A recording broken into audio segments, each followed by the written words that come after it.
Rule by Ignorance by Quentin Figueroa, dedicated to Manly Palmer Hall.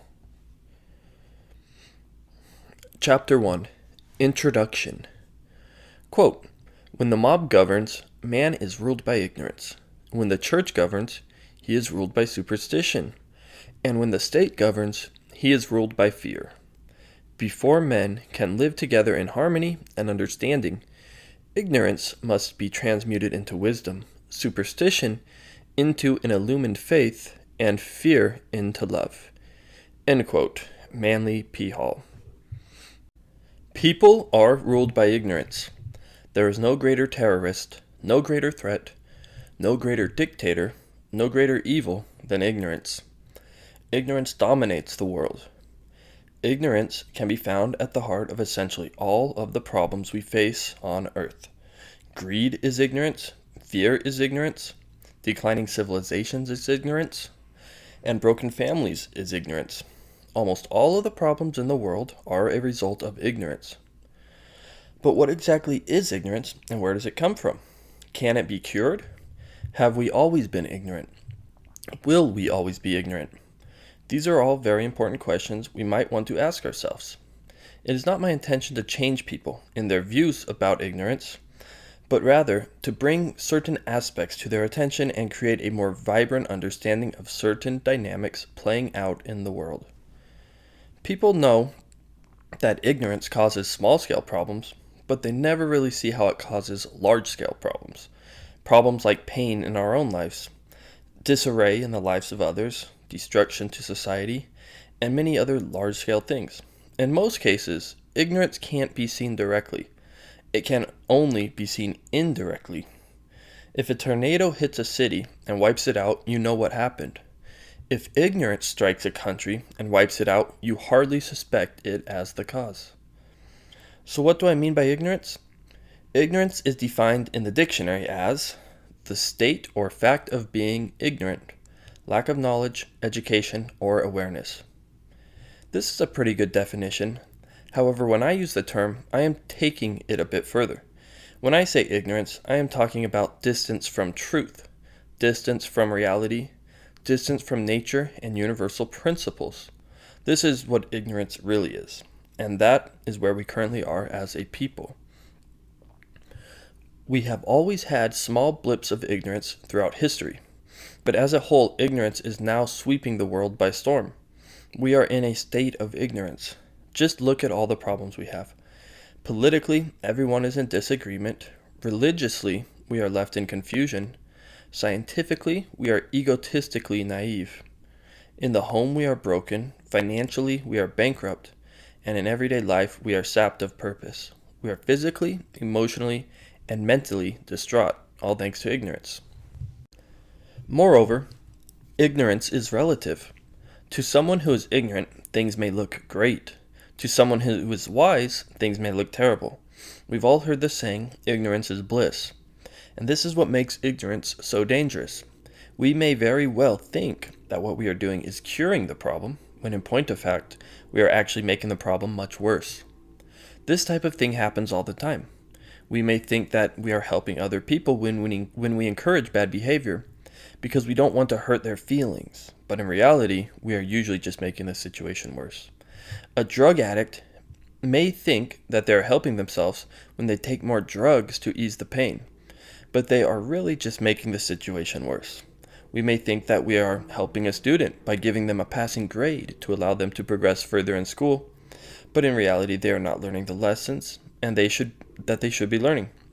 We may think that we are helping somebody by giving them money they didn't earn, but if they never learn how to earn money, they will just keep coming back for more. Ignorance also is not a lack of knowledge. Ignorance is a lack of wisdom and experience. There is a difference.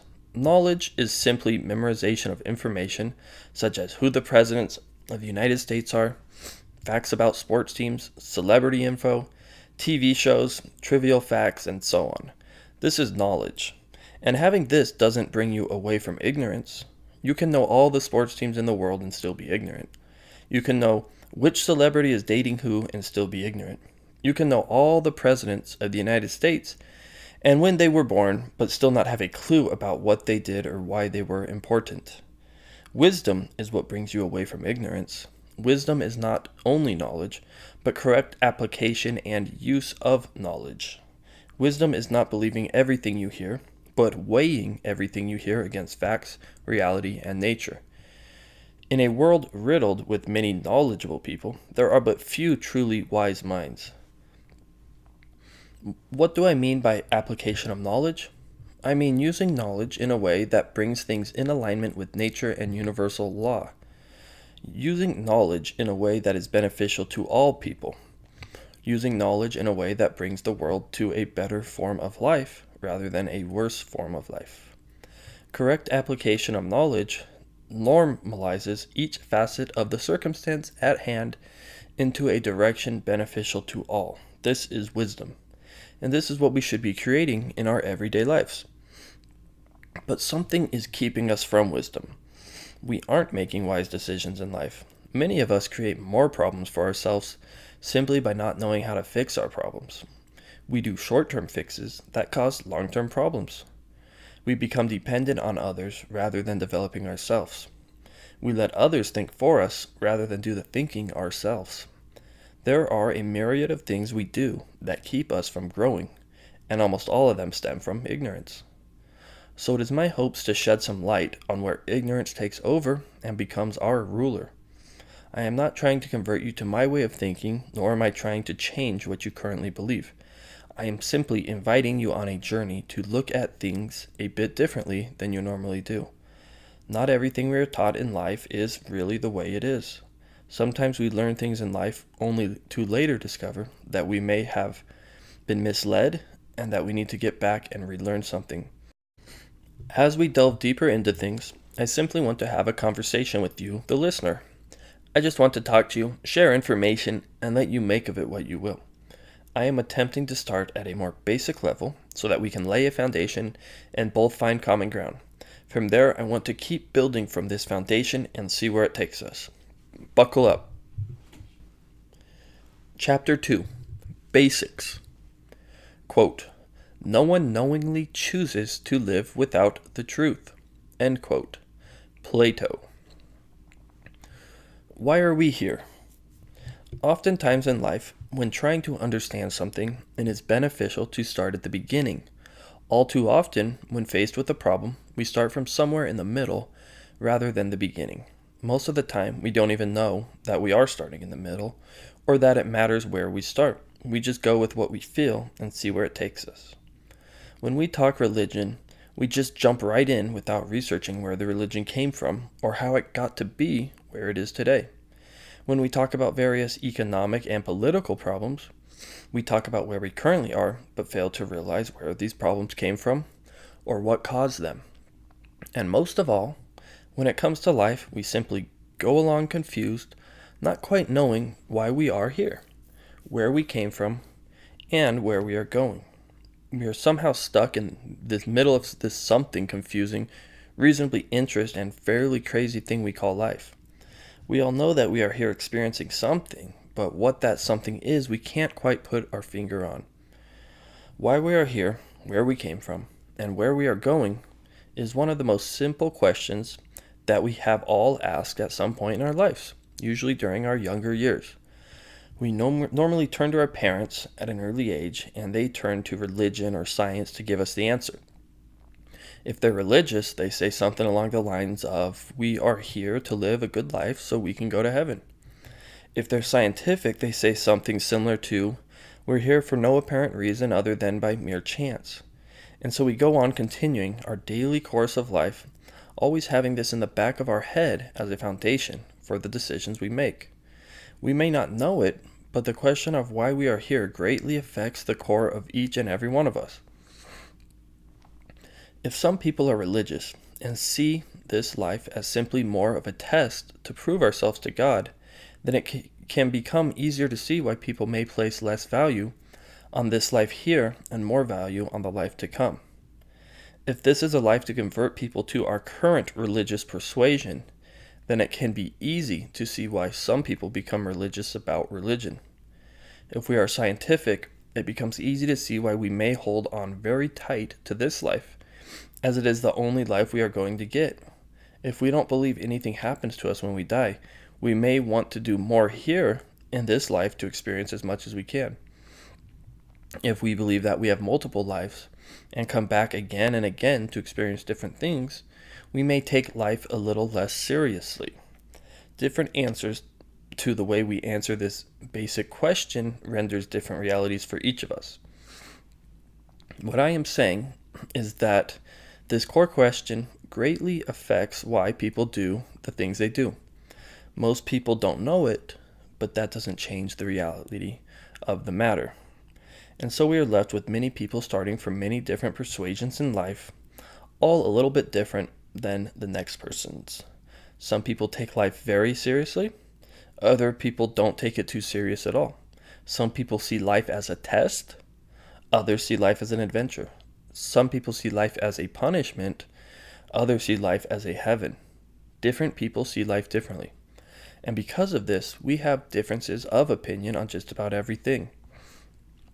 These different views on life usually make it a bit challenging for us to work cooperatively together sometimes, especially on hard questions.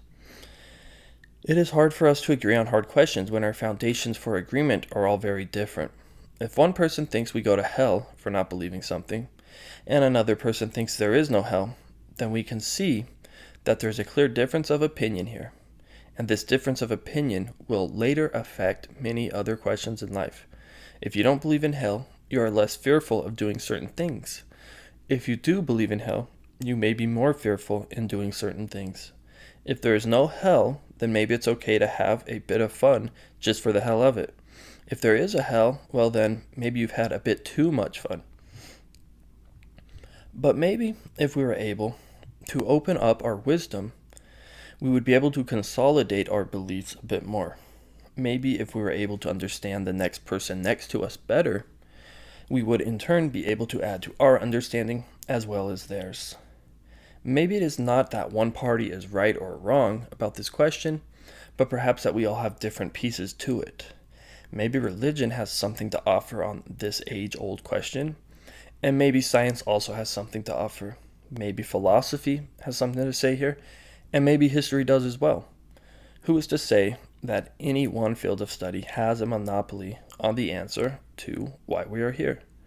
Perhaps we can use all the tools we have available to form a more broad foundational answer.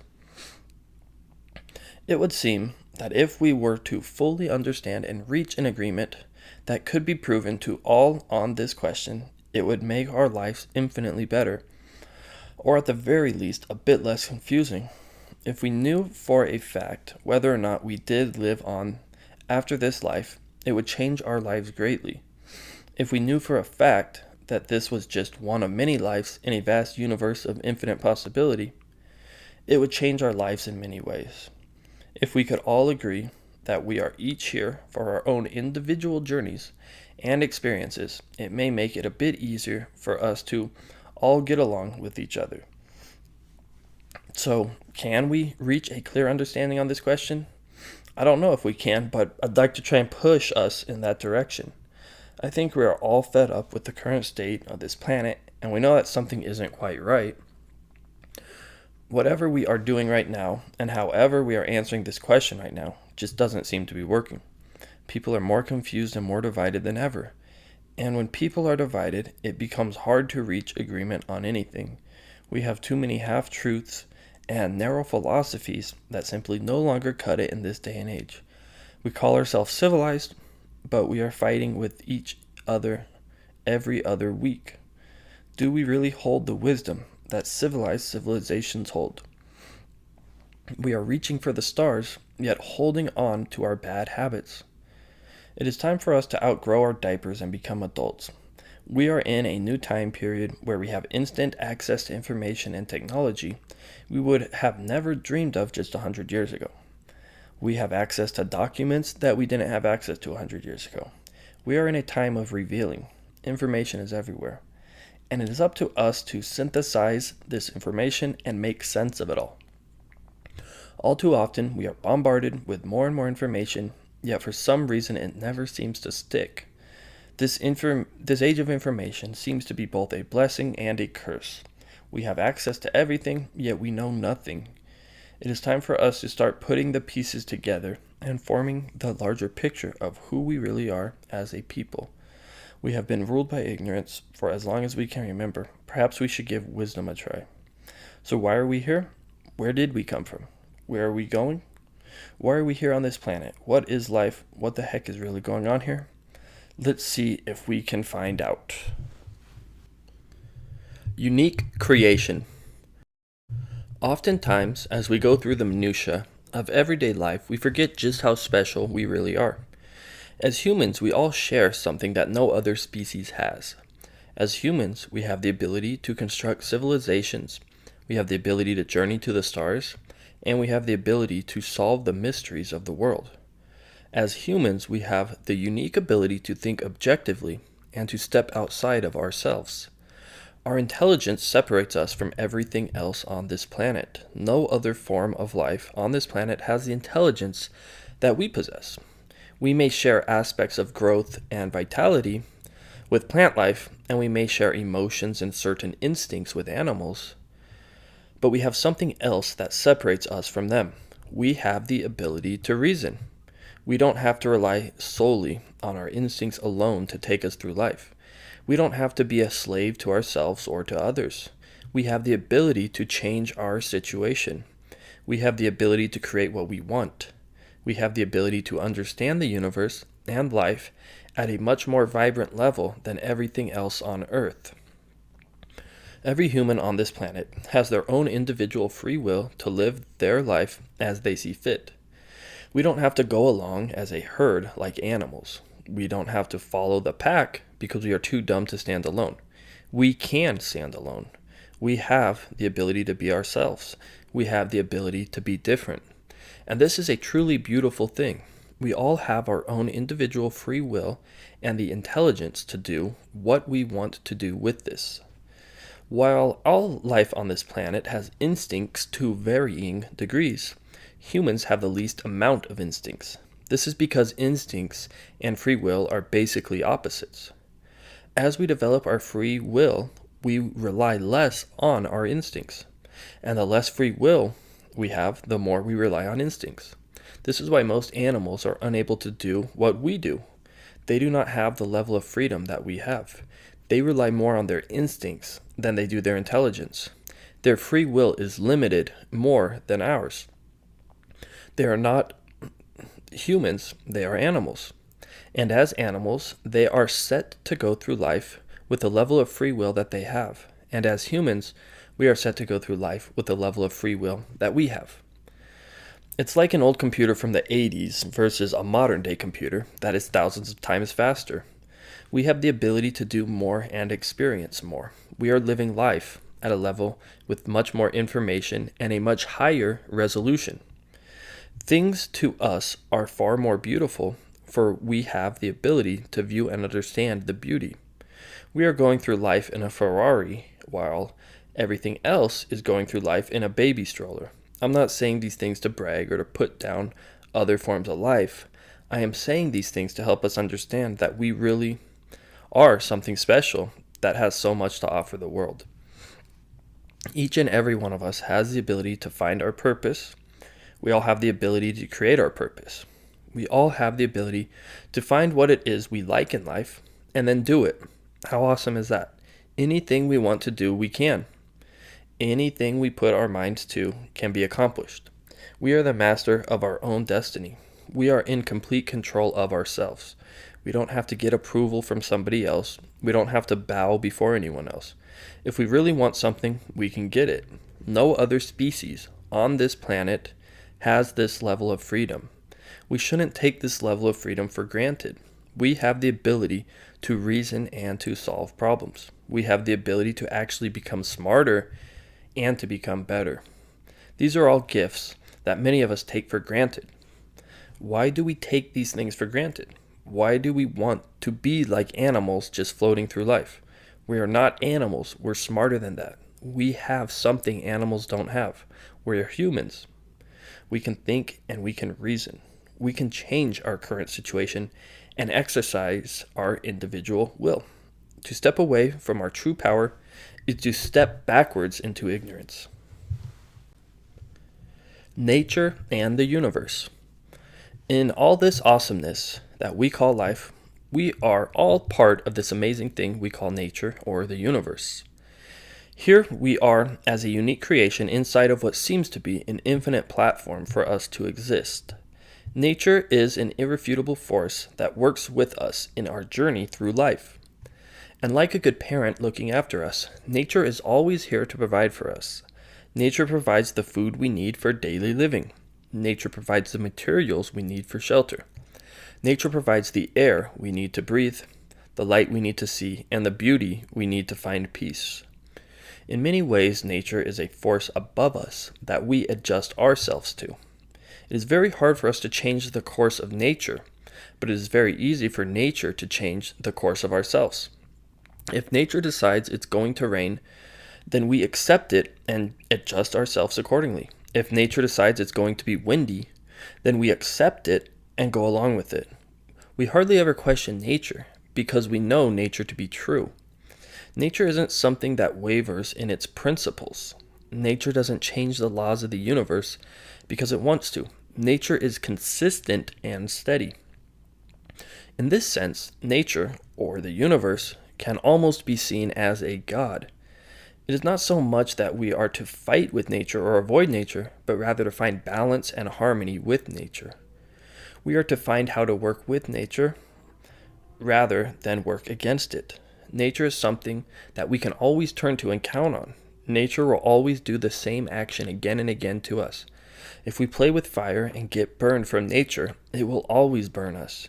Nature won't modify the laws of the universe to not burn us the next time. Nature is one of the best teachers we have because it is the most consistent and balanced teacher we have. Nature is neither for nor against. Nature is simply a platform providing consistent feedback for our own individual actions and free will. It isn't the role of nature to choose sides. Nature simply provides us consistent, measurable results and leaves it up to us to make of them what we will. Nature doesn't treat some people different than others. Nature doesn't play favorites, and nature doesn't go out of its way to hurt people. Nature simply is itself and is always true to itself. In this way, nature is balanced. It is hard to take one side or another with nature when the side we take depends on the outcome we want. If we want a storm and are in need of rain, then we will gladly welcome a storm to help fill our rivers and feed our crops. If we are completely flooded and it has been raining for 3 days straight, then we will gladly welcome the sun. How we view certain aspects of nature depends entirely on our own unique situation at a particular time. One day, rain can be a miracle, another, a disaster. And so, here we are going through life, being part of this grand ensemble we call the universe. We don't necessarily know how it got here or why it is the way it is. All we know is that nature is here, it is extremely consistent, and we are all a part of it.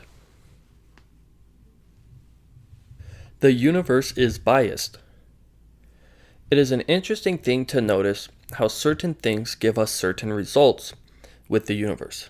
For instance, if we eat foods like vegetables and fruits, they help us maintain a healthy body. Who said it had to be this way? Why couldn't eating ice cream and cake give us the same results?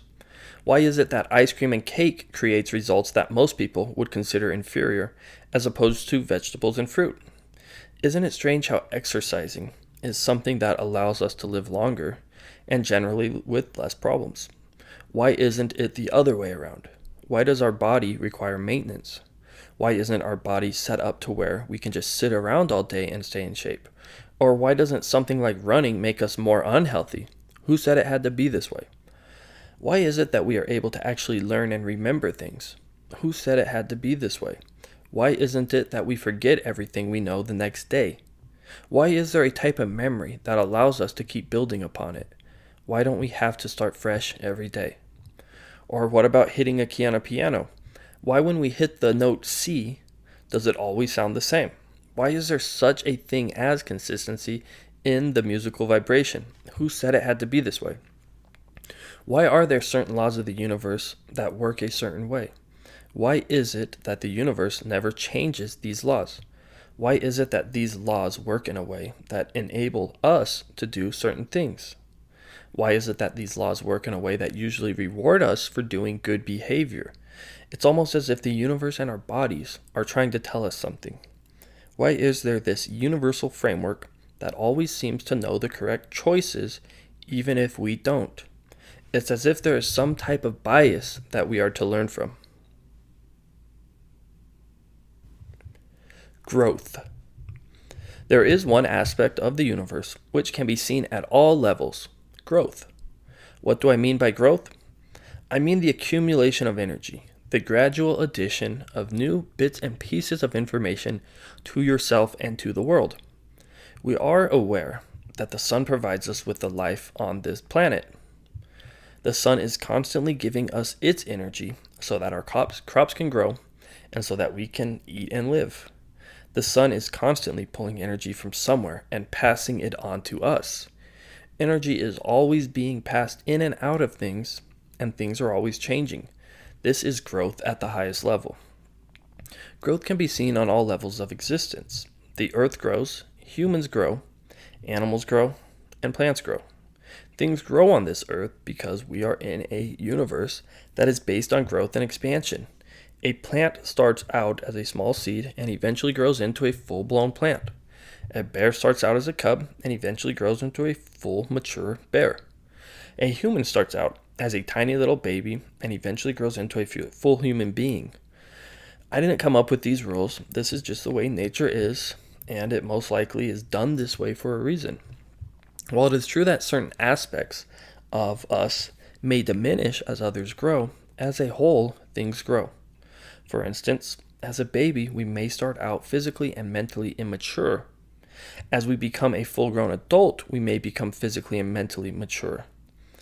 As we reach our older years in life, we may decline physically and mentally to a bit, but we still retain most of the growth we achieved throughout life. This is why older people are almost always looked to for wisdom and guidance of future generations. Older people are generally wise because they have experienced more growth.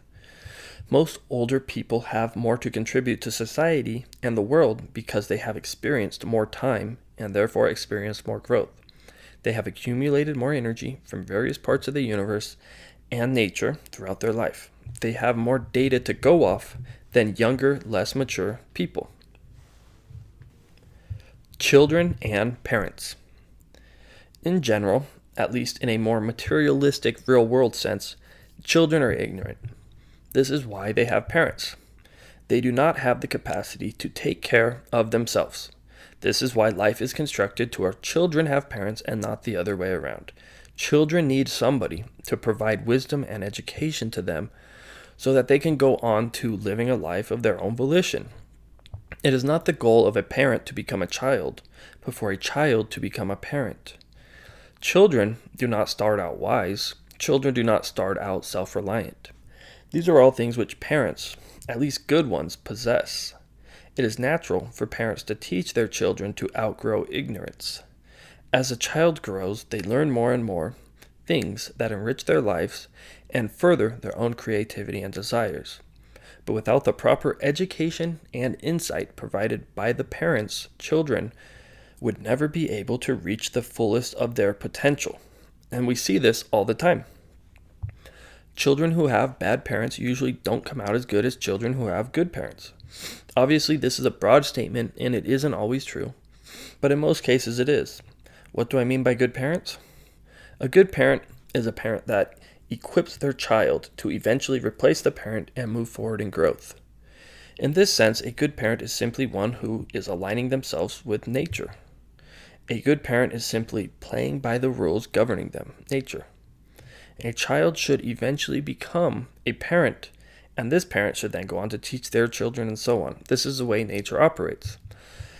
Now, obviously, there are things that parents can learn from children. It is most certainly not a one-way course.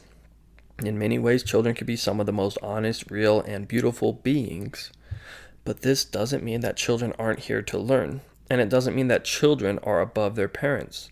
Without parents, children would die. Children need to first learn the rules of life through their parents. Some of us may remember when we were young, the way we used to look up to our parents. We used to see them do certain things and almost view them like gods. We viewed them this way because they had more growth than us. They were more capable than us because they had experienced more data and time than us. As we started to grow up and become more and more educated ourselves, the godlike appeal and power of our parents had over us slowly started to wane. And with enough time, eventually, the parent was not seen as much as a superior, but more as an equal or an acquaintance. This godlike luster of the parent eventually diminishes as our growth progresses. And this is precisely what should happen. For if the student never became the master, then we would have no more masters left to teach students. Eventually, the child becomes at the level or above the level of their parents, and so the cycle of life and growth repeats over and over again. Words, symbols, and branding. Words and the way they are branded play an important role in our lives. Certain words mean different things to people. Some words evoke very strong emotions in us. For instance, the word Satan is a word that many people feel very strongly on. Another word people feel very strongly on is Nazi. These are both two words that have been branded in a certain way that usually give us an immediate emotional response when we hear them. But we need to be careful with the amount of weight we give words. Words are a way to represent expressions, ideas, things, and so on, but we should remember that no word can ever accurately represent something. Words are simply a useful tool that we use in everyday life to estimate certain things. And just as words can be helpful for certain things, they can always be hurtful for other things. Words evolve, just as brands like Coca-Cola or General Motors may evolve. So too do words. The word Satan may not mean what it did 500 years ago. The word Jew has a different meaning these days than it did 200 years ago. Today, the word Nazi really gets people stirred up, where 100 years ago it would do very little for people.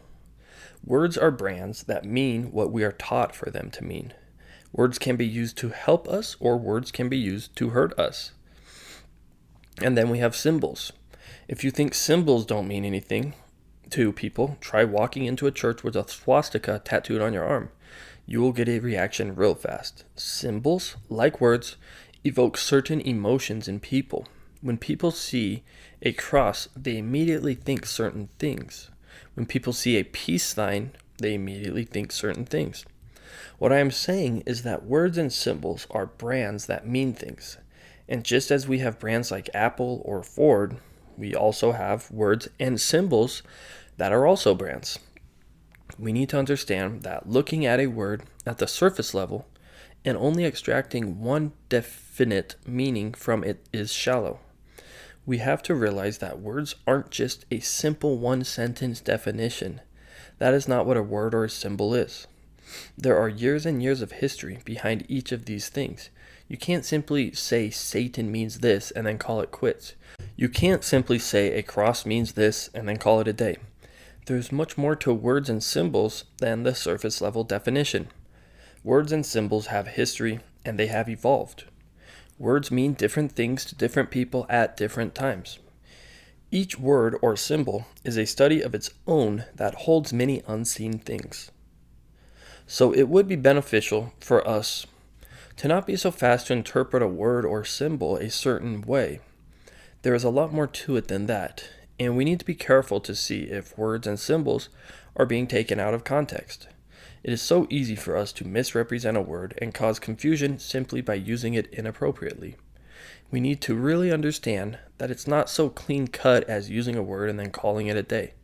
Some people may understand what you're saying, but many others may be on an entirely separate page in confusion.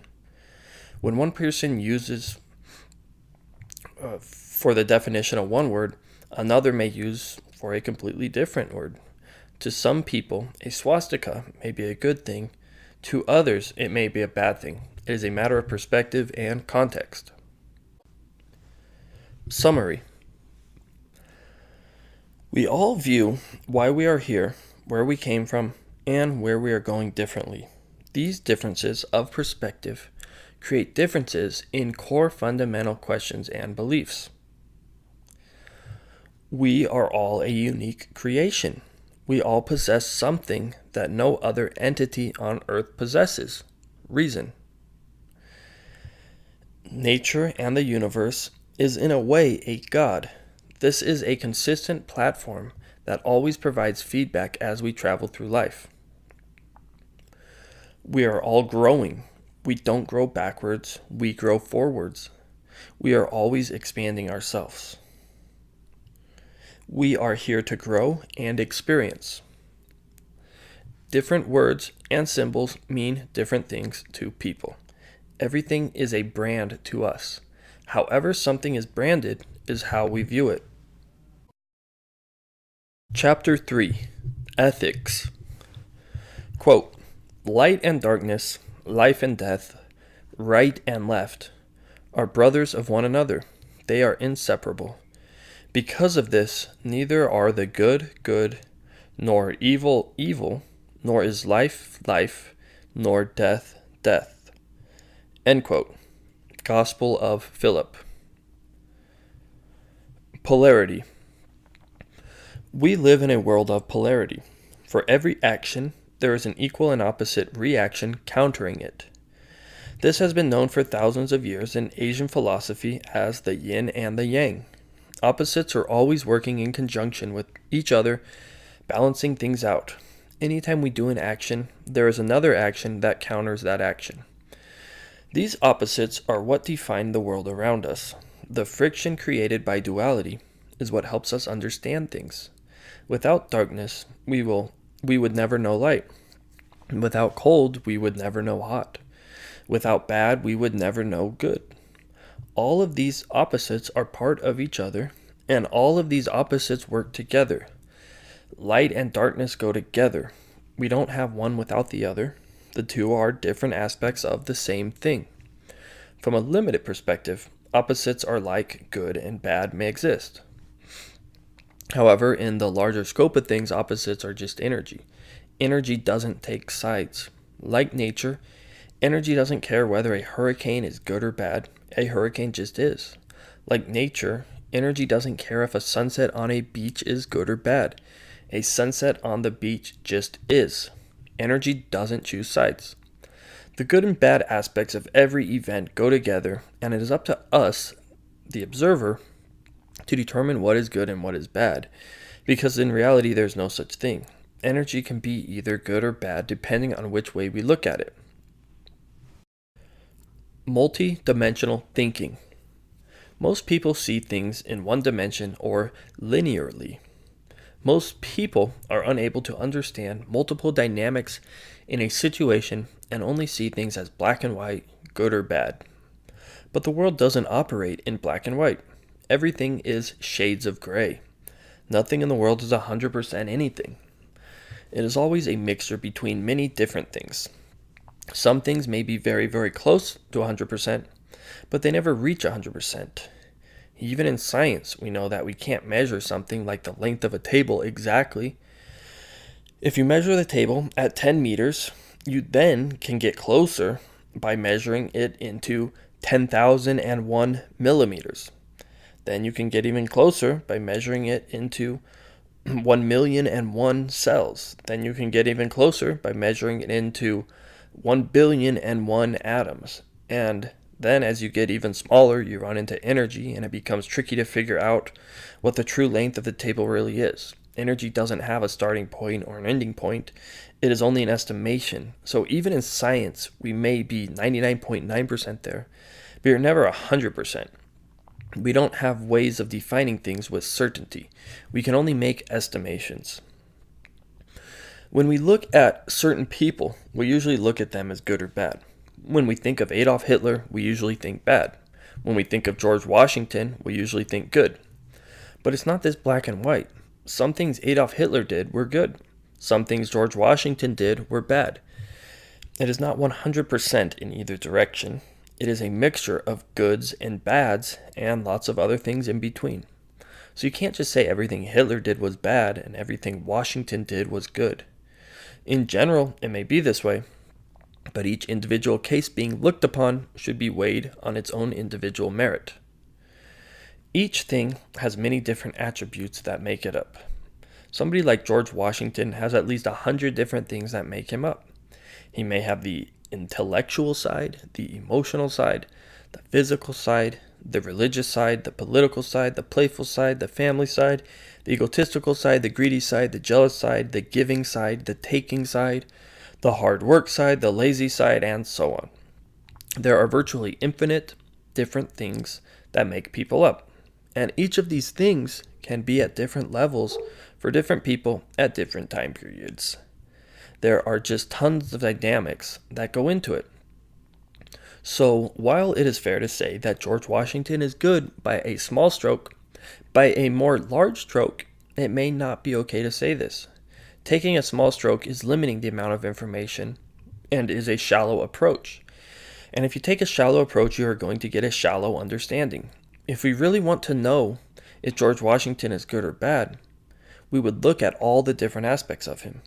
A good or bad answer will never tell the full story of who George Washington was. The full story isn't good or bad. It is a symphony of goods and bads orchestrated by as many events as you can possibly measure. During certain time periods of his life, he may have been better than others. He may have been better at certain subjects than others.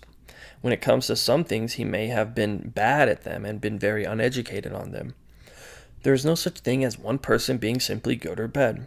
That is one-dimensional thinking for one-dimensional people. It goes much further than this. What about events in history? Was the American Civil War good or bad? Well, you would have to first ask for whom. Was it good for the North or good for the South? Was it good for other countries like England? The more you start to look at something, the more you start to understand that there are almost always favorable arguments on all sides, just different degrees. It isn't so simple as saying the American Civil War was good or the American Civil War was bad. The American Civil War was many things at play, and it depends entirely on which way you are looking at it. Another example is Europeans coming to America and changing it around. Was it good that Europeans came to America and started killing countless indigenous people? This is generally seen as bad by most people. But on the flip side, by coming to America and allowing Europeans to develop a more free society, the whole world has also benefited immensely. There are once again arguments on both sides of this event and many ways to view it. It isn't so simple as good or bad. It is thousands upon thousands of different things involved. The more you view it, the clearer the picture becomes. The more you study something, the better you understand it. It is not about branding something as good or bad. It is about removing the brand and looking at the information inside. Resolution analogy. Intelligence works a lot like the pixels and resolution in things like video games. Very old games like the Atari and NES had very blocky, low-quality graphics. It was impossible to represent photoreal images with these devices. There wasn't enough hardware to compose an image that represented reality. As video game systems advanced, the resolution of the images increased. With each new generation of video game hardware, images began to appear more and more photorealistic. The present-day video game systems that we now have are essentially photoreal. They look real because they have a higher resolution. There is more information, pixels, going into the output. There are more calculations going on, and the hardware is able to support it. The image that these devices display can be analogous to the resolution that people see life in. Less intelligent people are essentially viewing things at a lower resolution than more intelligent people. What do I mean by this? I mean that some people can look at an idea or a solution to a problem and only understand a very limited amount of it because they are only enlightened so far. Some people see things very blocky and simple, while others see the exact same thing as more detailed and colorful. Both people are looking at the same thing, but this thing is decoded entirely differently based on people's current hardware or understanding. Say I have 1,000 different squares that all make up an image. These 1,000 different squares could be 1,000 different pieces of information that make up an idea. If somebody is wise, they will be able to look at the end result and see maybe 990 different pieces of information making up the idea. The idea will be very clear to them because they're able to process almost all of the information. Somebody of less wisdom may only be able to make out 600 pieces of information of this same image. To them, things won't be quite as clear. People of even less wisdom may only be able to make out 100 or maybe even 10 pieces of information. To them, things look very simple. An ignorant person says, this goes here, this is this, and this piece solves this. Boom, done. That's all there is to it. But that's not all there is to it. They are taking a very shallow approach to something that has much more to it than simply 10 things. There are 990 other things that they don't have the hardware to see because they haven't developed the hardware within themselves. I'm not talking visually or even physically. I am talking intellectually and intuitively. Wise people are able to see clearer. They are like a more advanced video game system with hardware that is more evolved. They have more to them and are more discerning. Somebody of less wisdom is not able to see things as clearly. Ignorant people are looking through life with less wisdom capacity. They have less experience and understanding to know how things play out. They haven't analyzed enough pieces to a particular idea or event to know all the different dynamics at play. Their view on something will only be mediocre. I'm not saying they can't be more wise than somebody of higher resolution than them on certain things. I'm saying in general this isn't the case. And I most certainly am not saying that they're stuck here. Anyone can develop themselves to become wise, to have clearer understanding of things. It simply takes effort. So that is what I mean by multidimensional thinking. Nobody has everything figured out in life, but some people have things figured out more than others because they have studied them, thought about them, and experienced them. And people who have studied more topics and considered more topics are generally more equipped to understand the different fields at play behind each of them and put them together to form a clearer picture. If you haven't studied and thought about things, your picture is most likely going to be low resolution and misleading. You will be fooled into thinking that your solution is correct, when in reality it is shallow and incomplete. This is why so many people think they have it figured out when in point of fact, they need to go back and do their homework. Love and reason. It has been said that if you have ever felt love, then you can't define it. And if you can define love, then you have never felt it. This could be true to a degree, but I am going to attempt to define love in a different way. We all have our own definitions for love, and we use the term all the time to mean many different things. To some people, love is an emotion. To other people, love is physical lust. To others, love is a passion, and still others see love as complete harmony between two people. Love means lots of different things to people, but with all these definitions, we never quite grasp what love fully is. Love is still something that is fairly nebulous and open to interpretation. What love is to one person can be evil to another person. It really is hard to pinpoint love down. Love is a personal thing. Love is an individual thing. We each have things we love. That is because love is basically our own individual free will. Love is what makes us up. Love is us. When we do things that we want to do, we are loving. Love is a way for us to express our energy. Love is our individual creativity. As we create, we love. As we do things that we want to do, we love. Love is us expressing our free will. Love is basically the energy behind our desires, whether for good or for bad. Now, love doesn't stand alone. Without some type of focus or direction, love just runs in any direction at once. Reason is what directs love. If love is the energy and the force behind our actions, reason is the structure and channel that this force flows through. Reason is the experience that directs the love. Reason is the direction that we point the love in. Reason is all the data and information that we have accumulated so far in life, determining what we will do with our own individual free will. As we grow and develop ourselves, what we do with our energy or love may change. We don't always love the same way. As we evolve and pick up more experience through life, our reason changes, and therefore the way we express our love changes. What we once loved 10 years ago may not be the same today. What we looked for in other people when we were younger may be different than what we look for in people today.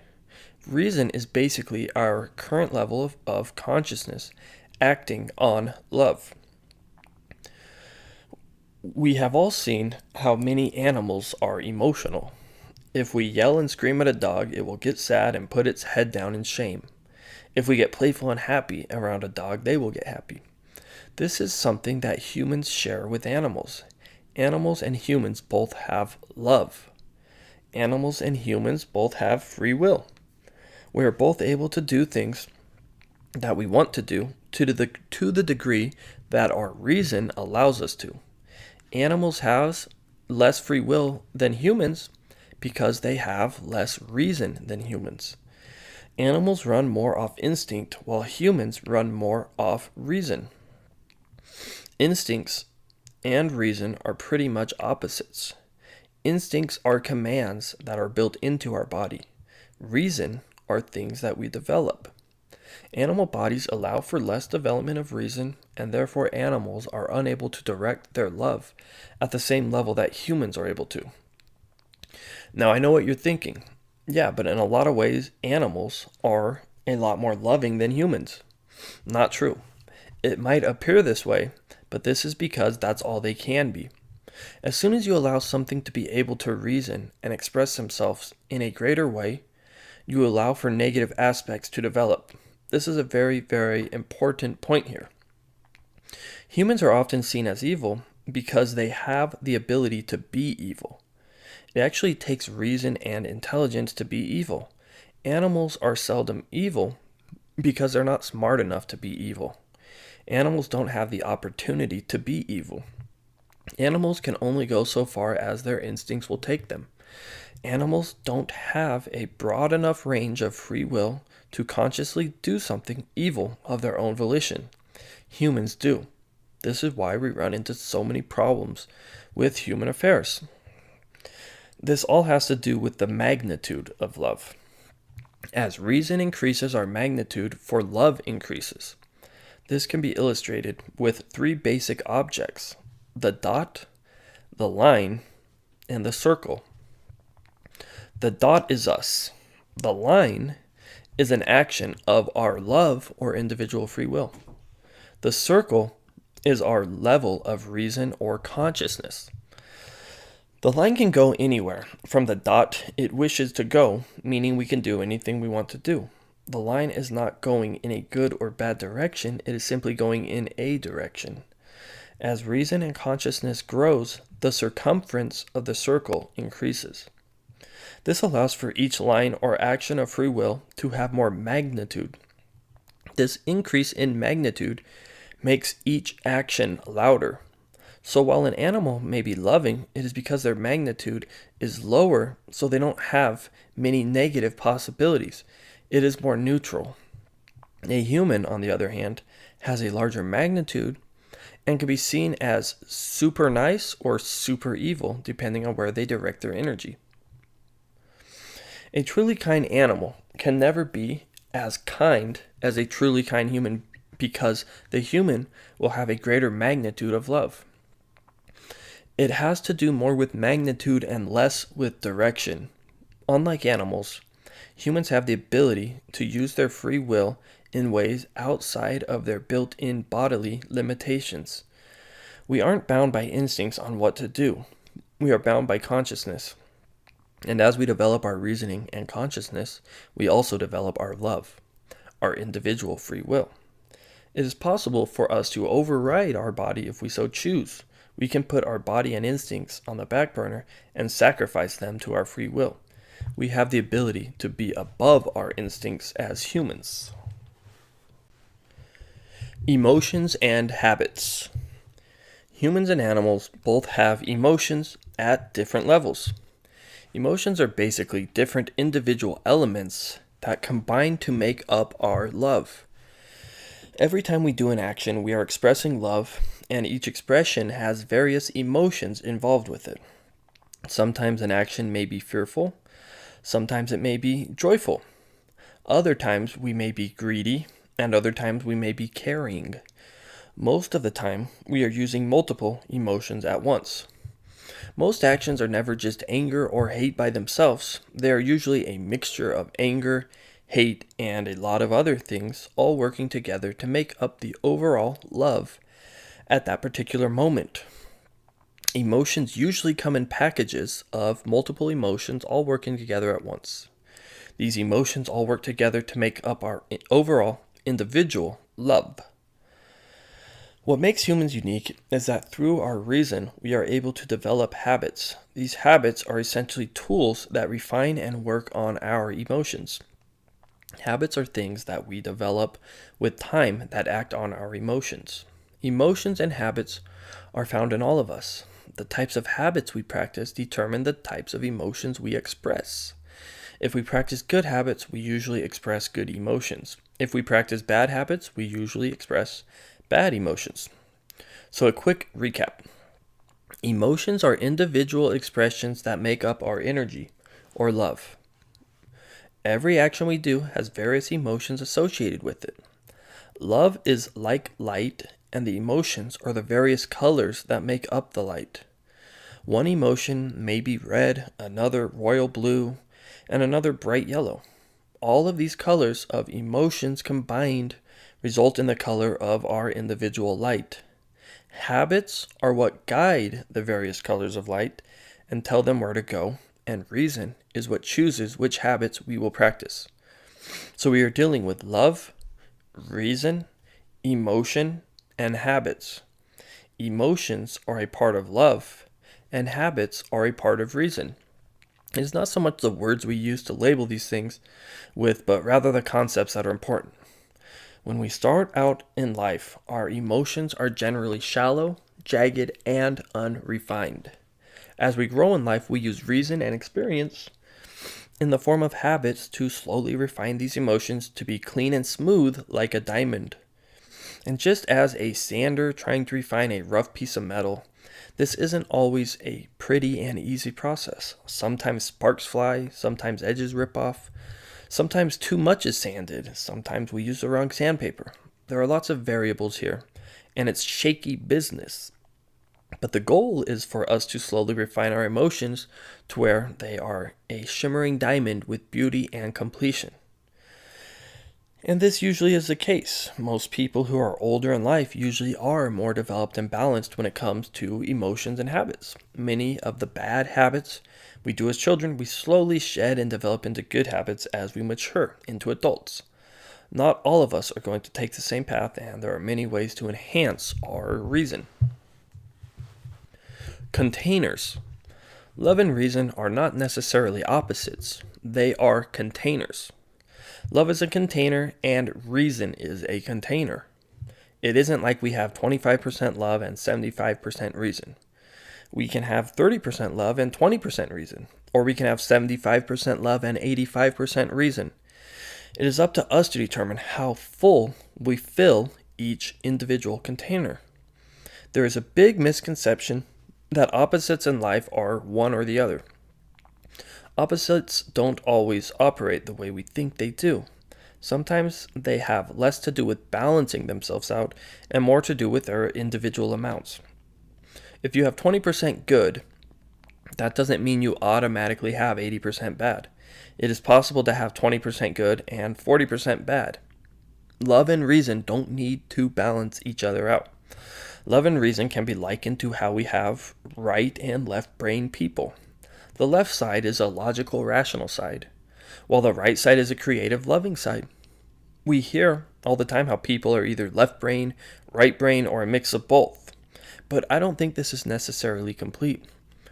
We make it seem like each side of the brain represents 50%, and we have to decide what mix we will have to make 100%. But it isn't like scales where we weigh two things and see how they balance out. It is more like a gas tank or an oil tank where you can fill both of them independently to whatever amount you want. Let's say we have two people, person A who is right-brained and person B who is left-brained. We immediately think that the right-brained person A is more right-brained than the left-brained person B, but that's not always true. Let's say the right-brained person A is 60% right-brain and 10% left-brain. And then let's say the left-brained person B is 70% right-brain and 90% left-brain. You can clearly see that, yes, the left-brained person B is predominantly a left-brained person at 90%, but they're still very high with the right brain at 70%. So while the left-brained person B may be called left-brained, they are still more right-brained than person A who is called right-brained, but at 60%, 10% less than person B. What I'm showing is that the left and right brain aren't so much opposites as they are containers. Being full on one doesn't make you empty on the other. Being half on one doesn't make you half on the other. These are both independent containers that can both be filled fully. It is simply us to choose how we fill them. In school, we have people who are good at English but bad at math. Then we have the people who are good at math but bad at English. English is generally more right brain and creative, while math is usually more left brain and logical. Students usually gravitate towards one or the other, but every once in a while, you will get a student who is naturally talented at both. They are not being good at one at the expense of the other. They are being good at both. They are being 100% in both polarities. This is the exact same thing with love and reason. Some people may be higher in love and reason than others. One person may be 20% loving and 30% reasoning. Another person may be 80% loving and 60% reasoning. Some people may be higher in both because they choose to be higher in both. We all have control over what we want to be, and we have the freedom to develop ourselves as we see fit. Merging love and reason. As we go through life, we are constantly acting on love with reason, and at the same time acting on reason with love. The two are constantly at battle with each other. As we grow in loving things, we may take a few steps back in rational things. As we grow in rational things, we may take a few steps back in loving things. The two often work against each other, and it is very difficult to have the two working together in harmony. Love and reason are almost always tugging at each other. It isn't until we have put forth the effort to fully develop our habits that we can actually begin to have love and reason work with each other rather than against each other. As we grow in this world of polarity, we are naturally going to encounter both sides of things. We are going to be a bit like a ping pong ball bouncing around while we develop ourselves. One year we may lean one direction and the next year we may lean the other direction. This is normal. This is part of growth. As we grow, we try things. As we explore different things, we take in data, which we use to make decisions with our free will. Since we don't start out with all the data, or at least we don't know how to access it immediately, we fumble around trying to find our way. We are going to have contradictions, and we are going to disagree with things we used to agree with. If we never changed our mind, we would never grow. I'm sure most of us are familiar with business people. Many businessmen are very frank and rash. Most of the people on Wall Street are not very emotional people, but they're very rational people. These are the people that have usually developed their reasoning faculties, and from a rational perspective, they appear to have things figured out. However, as soon as you throw some love into the mix, it might start to throw some of these people off. It's like throwing light on darkness. It's revealing. Rational people don't like throwing love on things because it forces them outside of their comfort zone. Acting in selfless or patient ways is not something a rational person wants to do, but being rational alone will only take somebody so far, and at some point, they will also have to grow in love to give their reason more energy. And the opposite is true with love. Most of us has probably met a few people of faith who are very loving and emotional, but not so rational or logical. These people have so much energy and they want so much out of life, but without proper reason acting on this love, sometimes it can be misdirected in the wrong direction. And as soon as you throw some reason into the mix for these people, it is usually not well received because it takes these people out of their comfort zone. Actually doing research and critical thinking isn't particularly something loving people want to do. But being loving alone won't do the trick. And at some point, loving people are going to need to develop their reasoning faculties to channel their love in a greater capacity. Some of the most loving people you will ever meet are not very good with reason. They usually avoid things like math and logic. They usually aren't very technical and can't take a systematic, measurable approach to something. Conversely, some of the most reasoning people you will meet are not very good with love. They will usually avoid discussing their emotions and showing affection toward others. These two things really are hard to mix. It is much easier to be one or the other, but it is also much more powerful to be both. Most people usually start out somewhere in the middle, and as they grow, they gravitate towards more of a love path or more of a reason path. Certain people will find it easier to be loving, and others will find it easier to be rational. So as we grow up and go through life, we start to develop certain habits and traits based off of our preferences towards these things. The habits that we develop are based off of our individual preferences for love or reason, and consequently, our emotions are a result of our habits. Loving people will usually resonate well with things like selflessness, helping others, giving, finding beauty, and things of this nature. Reasoning people will usually resonate with things like facts, patterns, systems, and structure. Loving people are more into people, while reasoning people are more into things. Loving people want nothing more than just help as many people as they can and be around as many cheerful people as possible. Loving people nurture others. Rational people want to make things real, and therefore are focused on getting things done. Rational people nurture things. Take something like being selfish. Reasoning people are usually going to be more selfish than loving people because they are more connected to their ego. Their ego drives them to achieve and to compete with others. Their ego drives them to do better than others and to be the best. And as a result, these kind of people tend to be more selfish. They are in it for themselves. If these people weren't as selfish, they may not have the drive to do whatever it is they are doing. So in a way, being selfish is good. However, we need to keep ourselves in check and understand that what is good for reason is sometimes bad for love. It would be much better to break up selfishness and take the drive and determination elements on the reasoning side and also add a touch of love to direct this energy towards others rather than ourselves. This is reason and love acting together to add the best possible result. Loving people, on the other hand, are going to find it easier to be selfless. Loving people generally aren't trying to prove anything and don't have a reason to be better than anyone else. Loving people see others as their equals and aren't as aggressive as a reasoning person. Therefore, loving people are going to be more in line with selflessness and less in line with selfishness.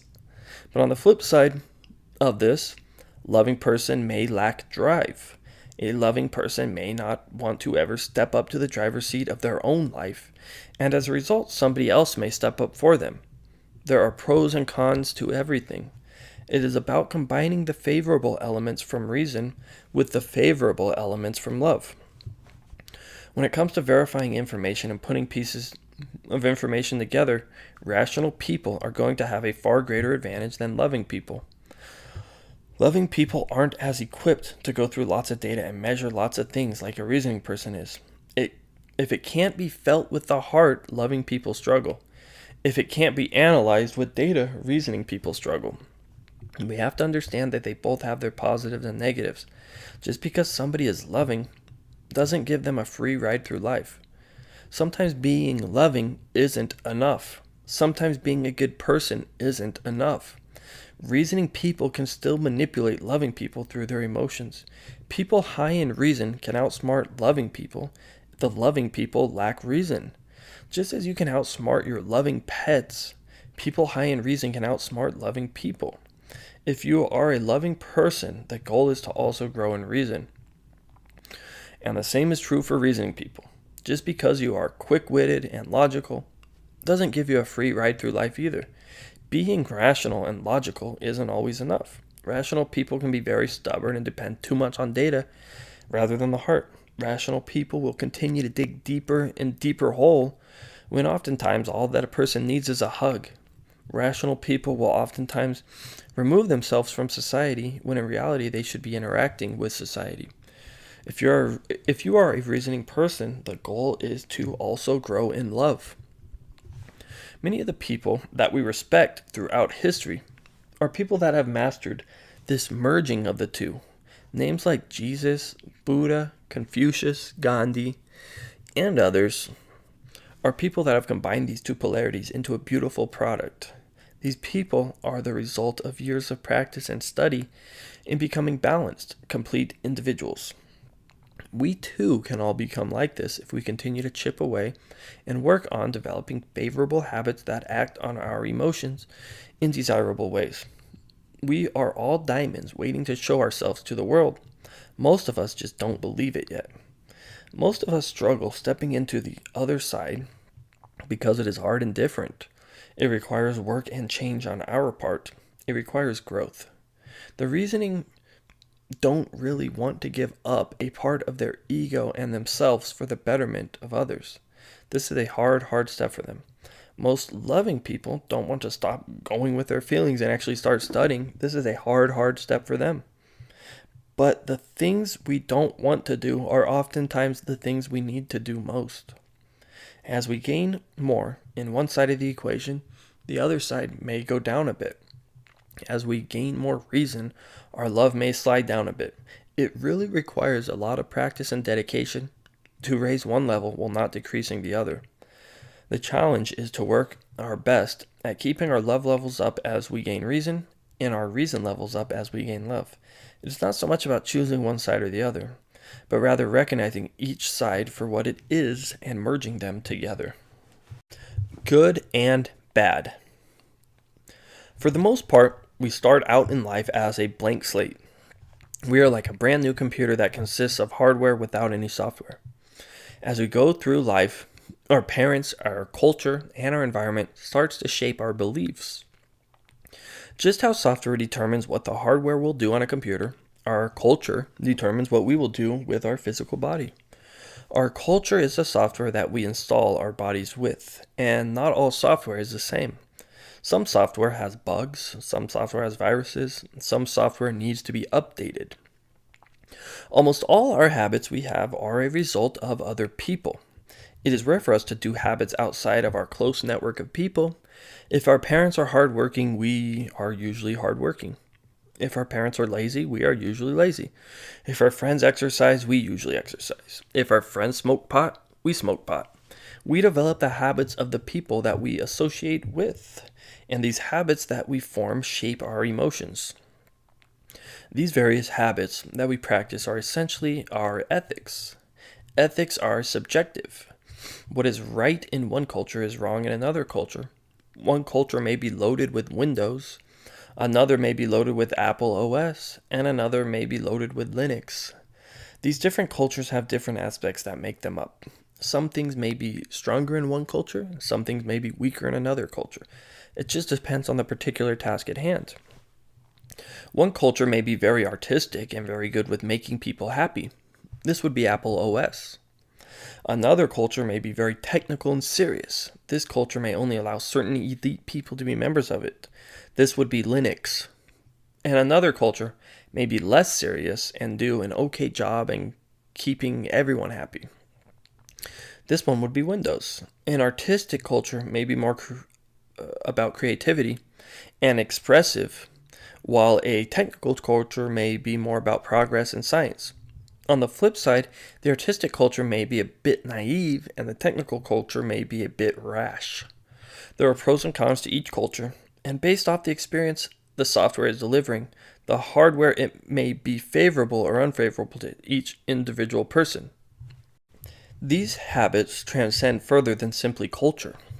They also move into a more core level, the species level. Just as we may develop certain habits because of our culture, we may also develop certain habits because of our species. As humans, we have specific habits that pertain to the human family. As mammals, we have certain habits that apply to the mammalian family. If we were reptiles, we would have certain habits that would apply to the reptilian family. Reptilian habits are different than mammalian habits. Different groups of entities, such as humans, develop certain codes of ethics that are favorable to the experience that they are creating for their particular species. And as these entities grow and mature, so too do their codes of ethics. Humans have live births. We don't lay eggs like reptiles. Humans walk upright on two legs. We don't crawl. Humans require oxygen from air to breathe. We can't breathe underwater. Humans require food and water to live. We will die without it. These are all parameters that humans take into account when deciding which habits are good and which ones are bad. Non-humans will have different ethics than humans because they aren't humans.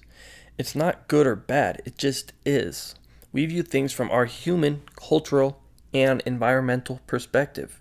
From a non-human perspective, it is all just energy that we are shaping. Whether something is good or bad depends on the person interpreting it. Judgment of a situation is a subjective decision. What is right to somebody is wrong to another person. If something suits our desired preference or perspective, it is seen as good from our frame of reference. If something goes against what we want, it is seen as bad. If you take $100 from person A and give it to person B, it is good from person B's perspective. The same situation is bad from person A's perspective. It is still just one event happening, but depending on which way you look at it, it can be either good or bad. There are different degrees of right and wrong.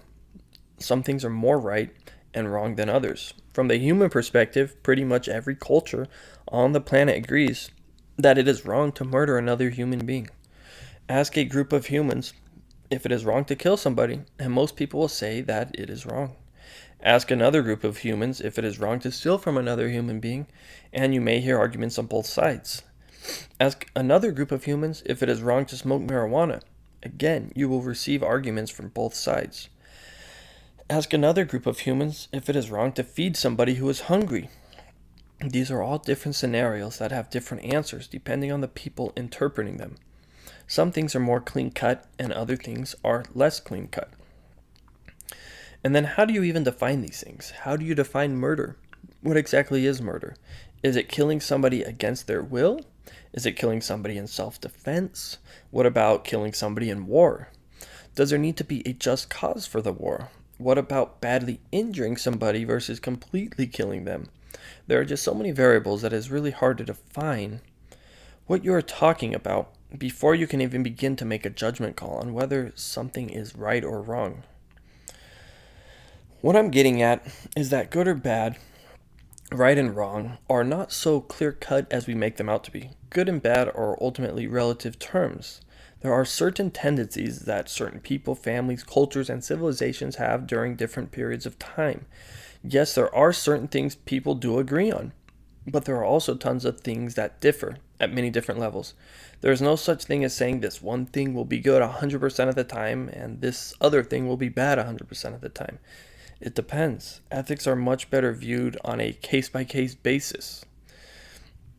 What was right to do 100 years ago may not be right to do today. It is possible for something that is right at this current time to be wrong 10 years into the future. Ethics are always changing and never clean-cut. There are always going to be the exceptions for every case. It isn't so much about developing a strict system of this good and that bad, as it is about understanding all the circumstances for what they are. We need to move past good and bad and move into intent. What did the person intend to do? Did they mean to hurt somebody? Did they do something intentionally or unintentionally? Did they do something out of ignorance or out of knowledge? These are much more important questions than simply if something was good or bad. Intent is a much greater qualifier of the deeper motivations of an individual. Infringing on free will. When we call something bad, what we usually mean is that something is infringing on our personal free will or somebody else's free will.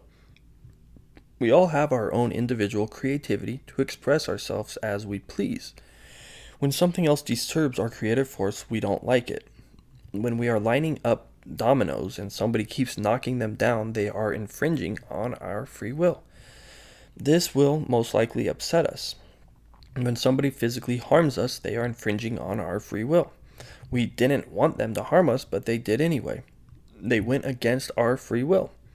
When somebody forces us to eat something we don't want to eat, they are infringing on our free will and we see it as bad. The list goes on and on.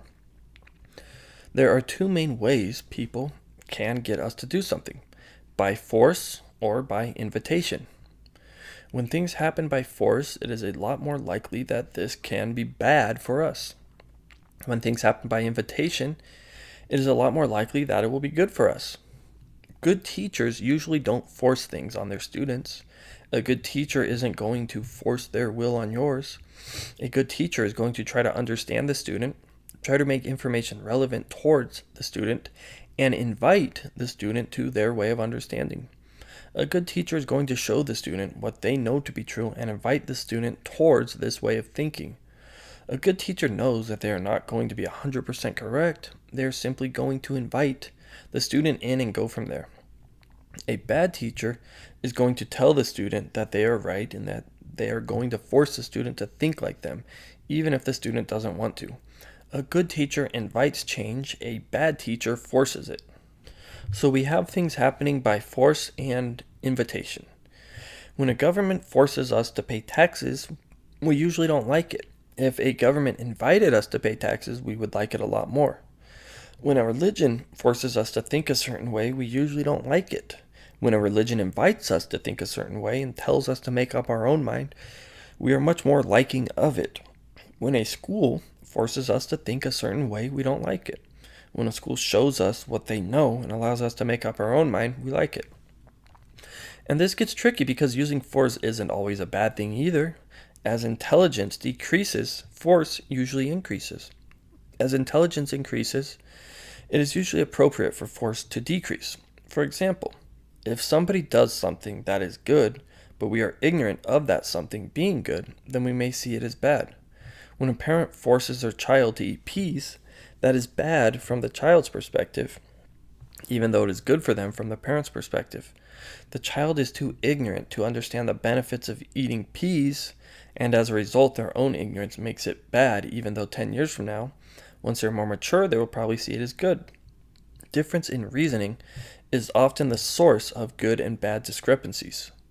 We see this all the time in political and religious issues. What we think is bad for us now, we may actually find to discover is good for us as we grow in reasoning. What we think is good for us right now might actually turn out to be bad for us as we grow in reasoning. When things are done through invitation, we are much more accepting of it. When things are done by force, they are almost always infringing on our free will, and it invariably leads to something bad in our eyes. So if we really want to get rid of evil, we should focus on force and infringement of free will. This is almost always where things that we call bad stem from. We can't remove evil. There is no such thing as ridding the world of evil. In a world of polarity, this is like removing half of the world itself. As long as we have polarity in the world, we will have evil. What we need to rid the world of is not evil, but ignorance. Evil is only able to be evil when people are too ignorant to recognize it for what it is. Evil only exists through ignorance. If people understood the dynamics behind a situation, they would be less likely to take sides and call one side evil and another good. All the time people are taking sides on issues. Some people are Republican, others are Democratic. Some people are religious, others are not. Some people are male, others are female. Some people are black, others are white. There are always going to be sides to an issue or thing. It isn't about taking sides and calling one side good and one side bad. It is about accepting each side for what it is and working with it. Each side is both good and bad. We see this all the time with children. Children usually will react very strongly towards bad things. When something bad happens, children will throw a fit. They are reacting to evil, or rather, something that is infringing on their free will. On the other hand, when something bad happens to a more mature, older person, they usually don't react as strongly. Old people have seen more than young people. Evil isn't new to them. Old people understand what is going on.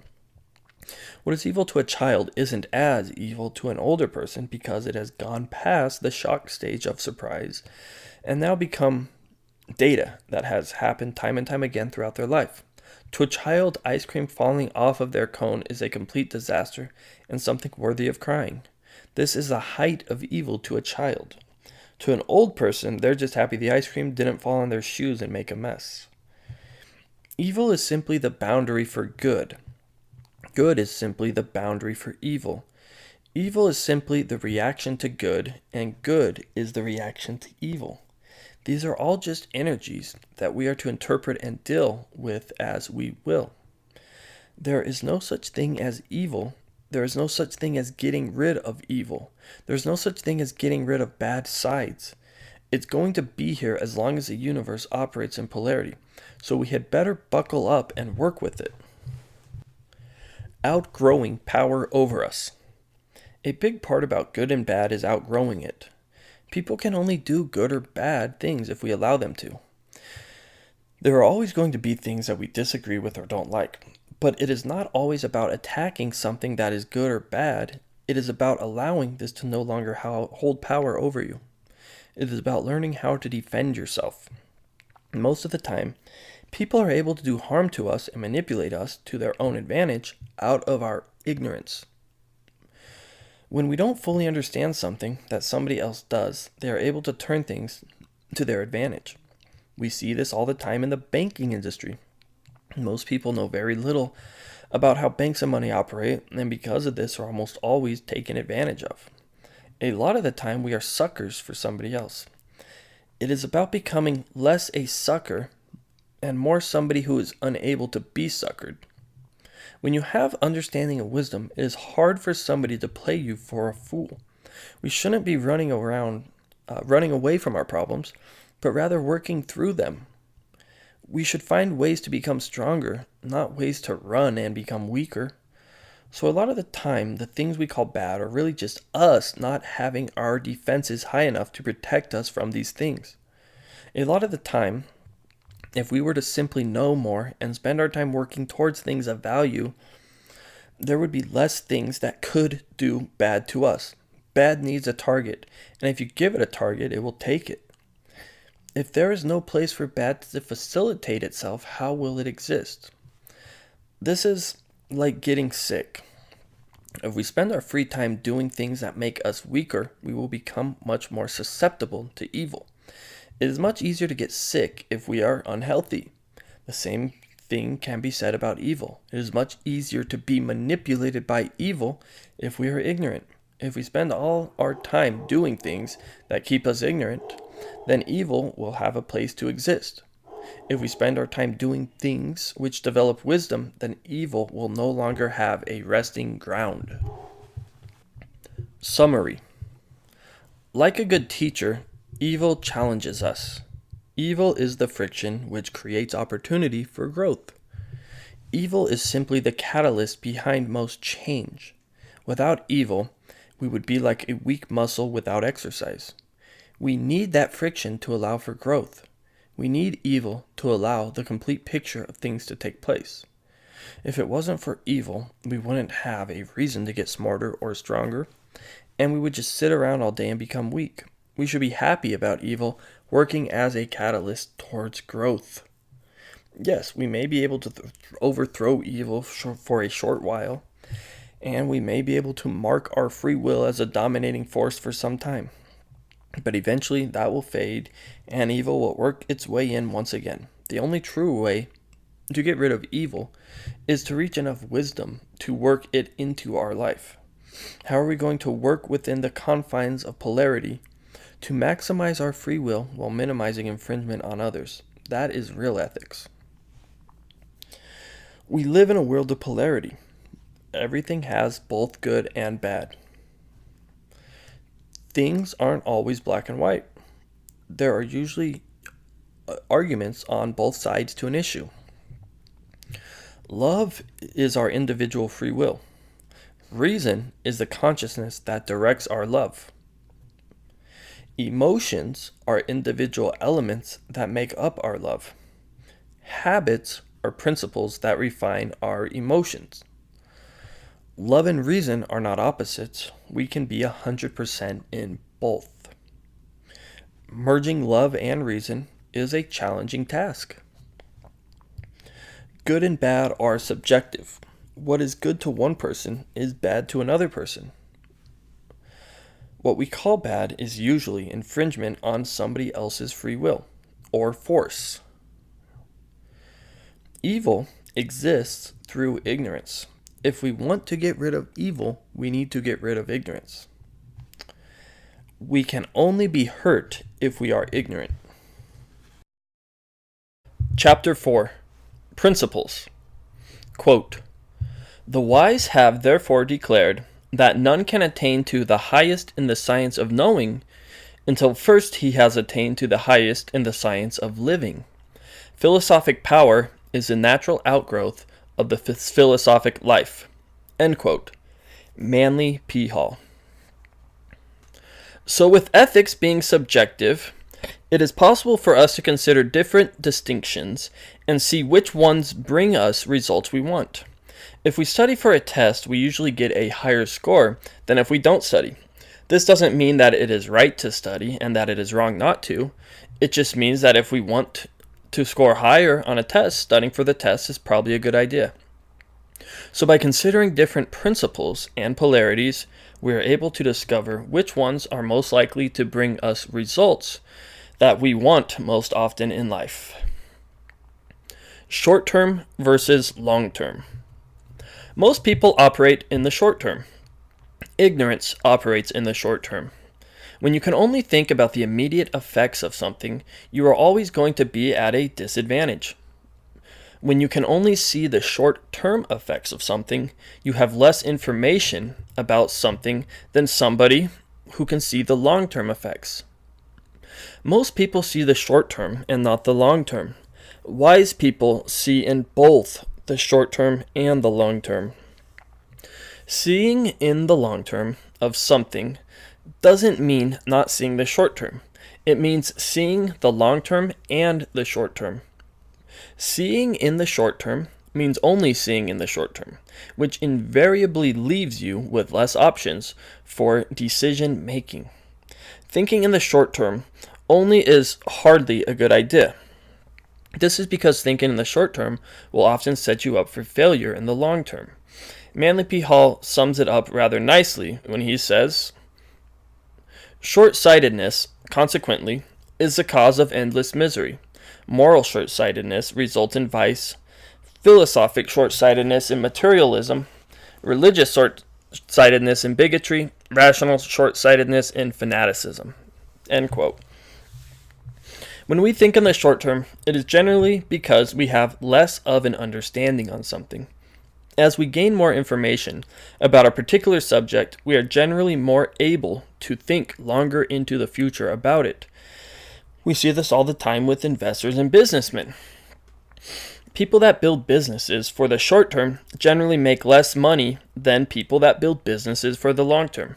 This is because things built for the long term require more understanding, information, work, and patience. But things built for the long term are ultimately more sustainable. Long-term things are constantly building themselves more and more, rather than having to start over and over again. When we work in the long term, we are developing equity. We are building interest when we do things for the long term. The long term begins to have exponential growth because all the past parts are used in addition to future parts. When we work in the long term, we are not wiping the slate clean each time. It's like the story of the three little pigs. Building a house out of straw is a very short-term approach. Hardly any work and effort is put into building a straw house. A more long-term approach is to build your house out of wood. More time and effort goes into building a house out of wood, and as a result, a better house is erected. An even more long-term strategy, and the best strategy in the story, is building your house out of brick. This is the most long-term strategy in the story, and also ultimately the best. The brick house took the longest amount of time to build, and it took the most work. The long-term approach was also scoffed at by short-term people, but that didn't matter. In the end, the long-term strategy prevailed. The pigs with the straw house and the wood house lost all of their work and had to start over. The pig with the brick house didn't lose any of his efforts. Nothing was wasted with the long-term approach. Now, while the other two pigs are rebuilding their houses, again, the pig with the brick house can add to his already existing house. From point A to point Z. There is much more to short-term thinking. Most people tend to only see a thin spectrum of events that happen from other events. Only being able to see from point A to point B can be limiting when there is a whole alphabet out there. Sometimes, if not most of the time, we should be doing our best to see from point A to point Z and all the letters in between. We need to see as much of the spectrum of possibilities as possible. Most people may only see how something is directly good to them, but not indirectly bad to them in many other ways. A simple example would be with food. Eating a bunch of ice cream may be directly good to your taste palate. Yummy! The ice cream is so sweet and awesome. How could there ever be more to it than just a good taste? But obviously there is. Ice cream comes with many problems that are all too noticeable by most people. Ice cream isn't good for your health. It's high in sugars and fats that our bodies don't particularly need. And when we eat lots of sugary and fattening foods, our health ultimately suffers. And when our health deteriorates, we become more and more limited by our body. We may have less energy, we may be sick more often, we may become overweight and have problems with tasks that used to not be problems. We may start to lose motivation for other things in life, and this in turn may make us turn to ice cream all the more. This is an example of being able to see a bit further than from just A to B.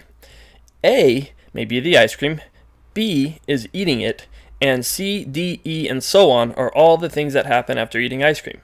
The more we know about something, and the more long-term our vision, the more we are able to make better decisions.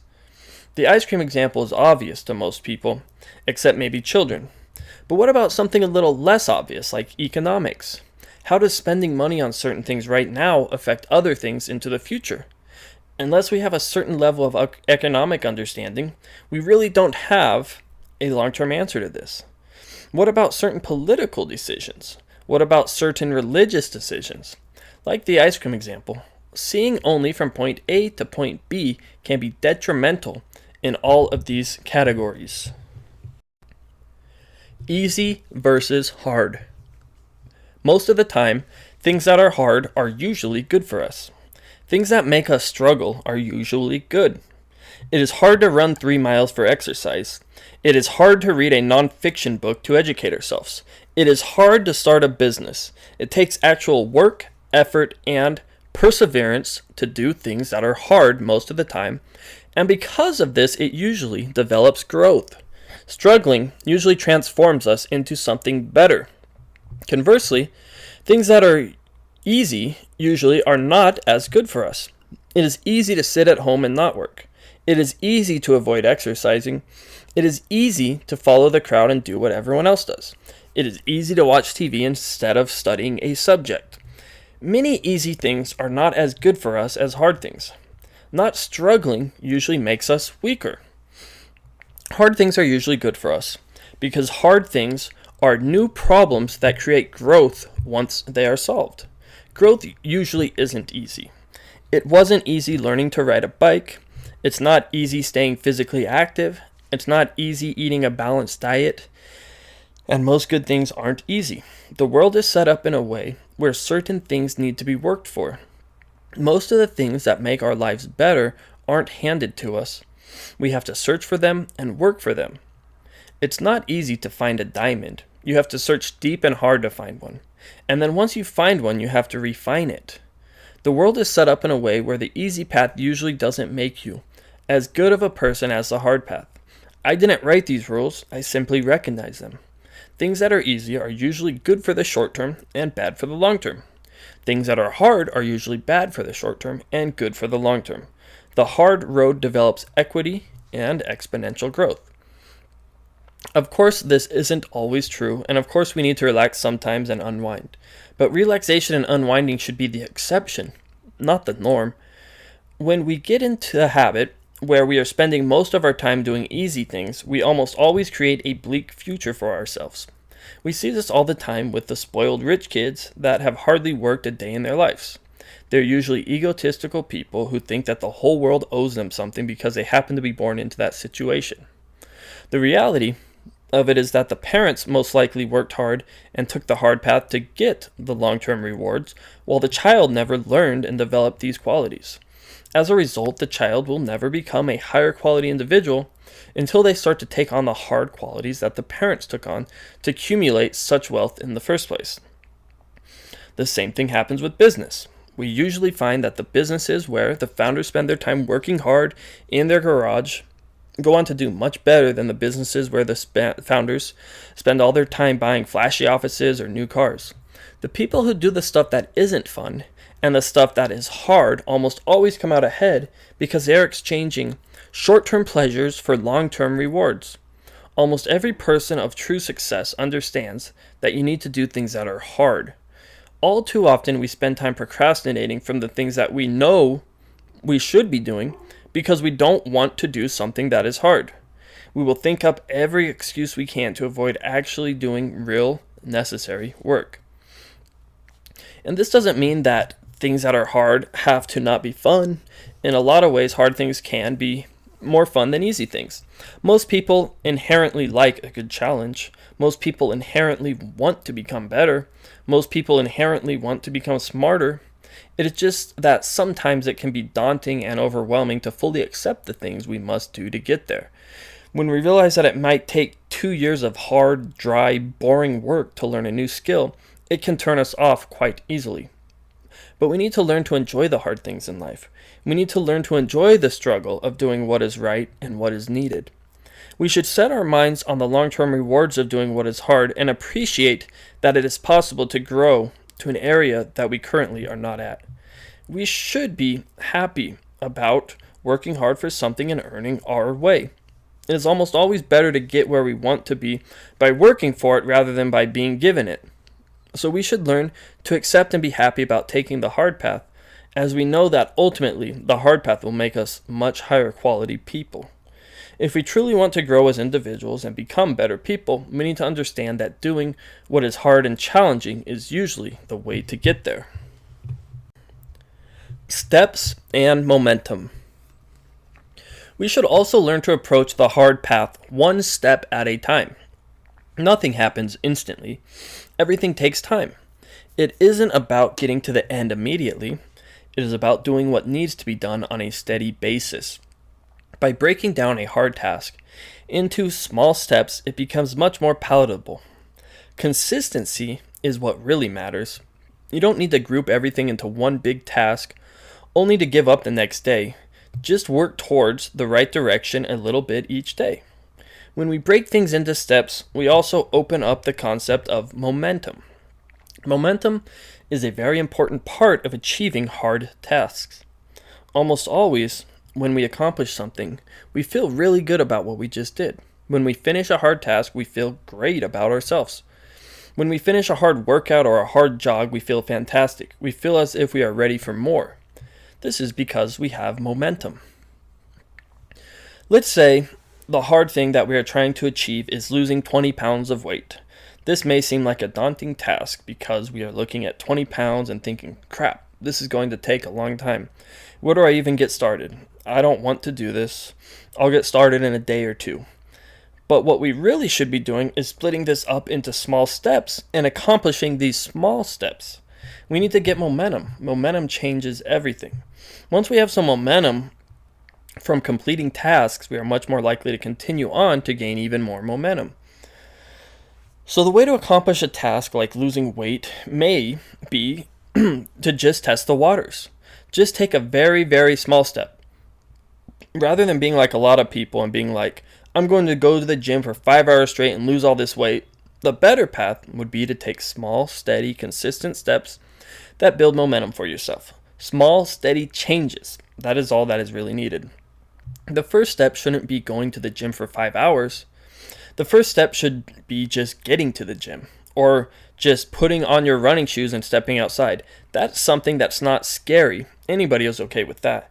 Then once you're at the gym or outside, you can do the next step. You can decide how far you want to run. Maybe you only want to run for 30 seconds. That's fine. At least you did something. You moved forward. You took a piece out of the hard task, and in doing so, you created momentum.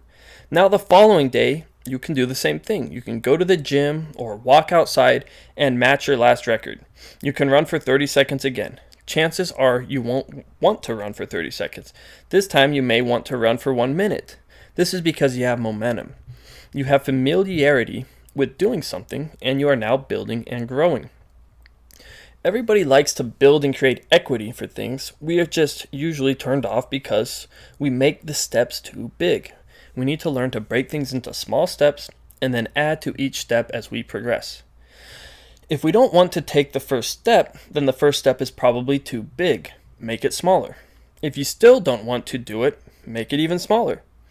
Make the first step as small as it needs to be. Eventually, you will want to do the first step because it will be an easy part of a hard task. And almost all parts of a hard task really are easy. This is because when you break hard things up into more approachable pieces, they become less daunting. So with time, we should become more comfortable and accepting of hard tasks. We should understand that hard tasks are really easy tasks in disguise. Lots of them. We should understand that when we think we are doing the easy thing, we are really creating a much more challenging future for ourselves. We should also understand that when we do the hard things, we are really creating a much more rewarding and vibrant future for ourselves. There are no shortcuts. Doing the easy thing won't make the problem go away. It will only make the problem larger in the long run.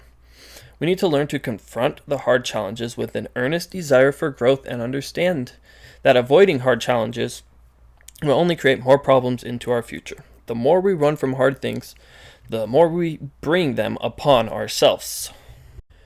Dependence versus independence. We all start out dependent in life. When we are a child, we are dependent on our parents. Since children haven't developed themselves to be capable of taking care of themselves, they instead have parents take care of them. As we grow older and mature, we eventually wean ourselves from our parents and begin to take care of ourselves. Eventually, we become equipped with all the knowledge and wisdom of our parents and become independent like them. Well, at least that is the goal. Nature is set up in a way for us to become independent. As we grow through life, nature guides us to develop our independence. It is almost always more favorable to be independent than dependent.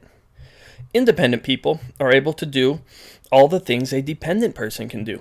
A dependent person cannot do all the things an independent person can. Being independent means that we are capable of more things ourselves. Being independent means that we have a greater amount of free will and expression. When we are independent, we don't need to rely on other people to exercise our individual energy. Like a child, the pets that we own are also dependent. Most of our pets eat when we tell them it's time to eat. Most of our pets go for a walk or go outside when we tell them it's time to go outside. This is because pets are dependent on us. Pets don't make the rules, we do. So in the order of things, a pet is lower than the master. I'm not saying we're better than pets. I'm saying pets are dependent on us and we are independent of them. We can do things pets can't do because we are independent of them. The same is true in most corporations. Most people in a company are dependent on their manager, and this manager is also dependent on their manager. And we continue to go up the ladder until finally we reach the person running the company who is usually the most independent. I'm not saying whether this is good or bad. I'm simply saying that The most independent person in a company is often going to be the person highest up. This is a person who makes the rules that other people follow. The person highest up has the greatest capacity to exercise their free will. A lot of the decisions we make also make us dependent. When we decide to run from problems, this usually results in us ending up in a place of dependency. If we never face challenges and always avoid them, we never learn the lessons associated with those problems. And if we never learn the lessons, then we are incapable of being the favorable result of those lessons. It's like ditching school. If we don't show up for class, we are not going to gain in understanding, and we are going to be more dependent on somebody who did show up for class. Leading versus following. As we go through life, we are both leaders and followers. We take on both of these roles to varying degrees as we participate in life. Most of us follow in what we don't know and lead in what we do know. If we happen to know a lot in a wide range of subjects, we lead most of the time. If we happen to be ignorant in a wide range of subjects, we follow most of the time. Unfortunately, more often than not, we follow, and very rarely do we lead. Being a follower is a form of ignorance. It is not that it is bad to be a follower, it is just that it is limiting. Following is also addicting. Most of us get addicted to following because it allows us to put our life on autopilot and let others do the decision making for us. It actually takes work to be a leader, and most of us don't want to do work. So when it comes to shaping our lives, most of us play a passive role in the passenger seat rather than an active role in the driver's seat. Most leaders are people who are equipped to make hard decisions. And in order to make a hard decision, you usually need to be prepared for that decision. And to become prepared for that decision, you usually need to study, put forth effort, and really apply yourself to the decision at hand. Leaders almost always exercise more free will than a follower because they are able to do what they want to do. Followers are only able to operate within the confines of what their leaders have allowed them to operate within. Leaders do whatever they want to do, regardless of what others think. Leaders are rulers of themselves, not slaves to others. Slavery versus freedom. Freedom is something that is generally seen as a good thing. Freedom is something that is in alignment with nature. Freedom is something that allows maximum expression and maximum human growth. Wise people are generally in favor of freedom because wise people are able to handle freedom. But not everyone is capable of freedom. Given the chance to be free, many people choose the opposite to freedom: slavery. Slavery is defined in the Merriam-Webster Dictionary as 1. Drudgery, toil. 2. Submission to a dominating influence. We hear a lot of lip service these days about freedom, but the fact of the matter is that many people are much too ignorant to handle freedom. Freedom is frightening to many people. To a lot of people, one of the worst things you can do to them is give them freedom. Freedom requires you to be an independent, free-thinking individual. This is a large, hard order for many people. This is why slavery usually comes in to take freedom's place. The following relationship between intelligence and the level of freedom can be summed up as follows. If your intelligence level is wise, then to you slavery is bad and wisdom is good. If your intelligence level is ignorant, then slavery is good to you and wisdom is bad. People who exchange their time for wisdom and hard work generally create more freedom for themselves. People who use their time in a constructive way generally are able to live lives of more freedom than those who do not. Freedom is something that is earned, not given. We all must earn our freedom. And once we are free, we need to continually prove our worthiness of it by practicing principles which sustain it. Wise people are usually free and create free societies because they possess the qualities that are inherent in freedom and nature. Wise people have a hard time with slavery because it limits their freedom. Ignorant people are generally more in favor of slavery, not necessarily willingly, but more so indirectly because they don't know any better. People who are less intelligent have a harder time taking care of themselves and consequently need help from others to take care of them. People of less wisdom don't necessarily know the best decisions to make and would oftentimes rather have somebody else do the decision making for them. People who are less intelligent are also easy targets to be tricked into slavery and manipulation by those who are more intelligent than them. To an ignorant person, slavery is what they want because slavery looks to be the best choice to them. Ignorant people see the easy, short-term illusions of slavery and choose it over the hard, long-term foundations of freedom. Slaves and free people both see eye to eye in freedom being a good thing, but only the truly wise people practice the principles which produce and sustain freedom. When push comes to shove, most people are too weak and ignorant to be free and would much rather be a slave. This is simply the history of the world. There are very few times throughout history where people are actually free. They are almost always under the control of some type of force, usually government. And why wouldn't they be? It is easy to be a slave. It is hard to be free. Freedom is something that is earned, and it's hard to earn things when ignorance tells us not to. Giving our power away. All of this has to do with an order of power. As we become more independent, the more power we have ourselves. I don't mean this in a greedy or egotistical way. I am simply saying that independent people generally have more power than dependent people.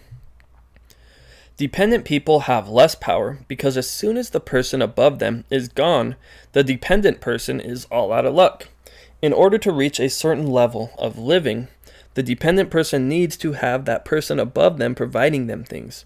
If there is nobody above a dependent person to take care of them, then the dependent person faces problems. Dependency is simply a more limited level of life. It's not bad.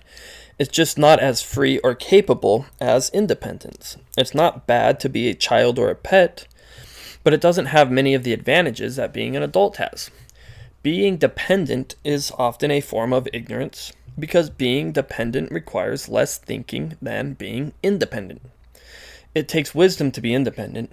Knowing how to do things yourself or how to have your own internal network of people who help you with things requires planning and work. This is something that is hard to do. It is much easier to become dependent on somebody else and have them do it for you. But when we become dependent, we are giving our energy away to somebody else. Rather than using our energy to build ourselves, we are using our energy to build others. This isn't always a bad thing, but when it gets to the point that we are hurting ourselves, it is a bad thing. And that is what far too many of us do. Many times in life, people end up in hard situations because they gave their energy to somebody else rather than to themselves.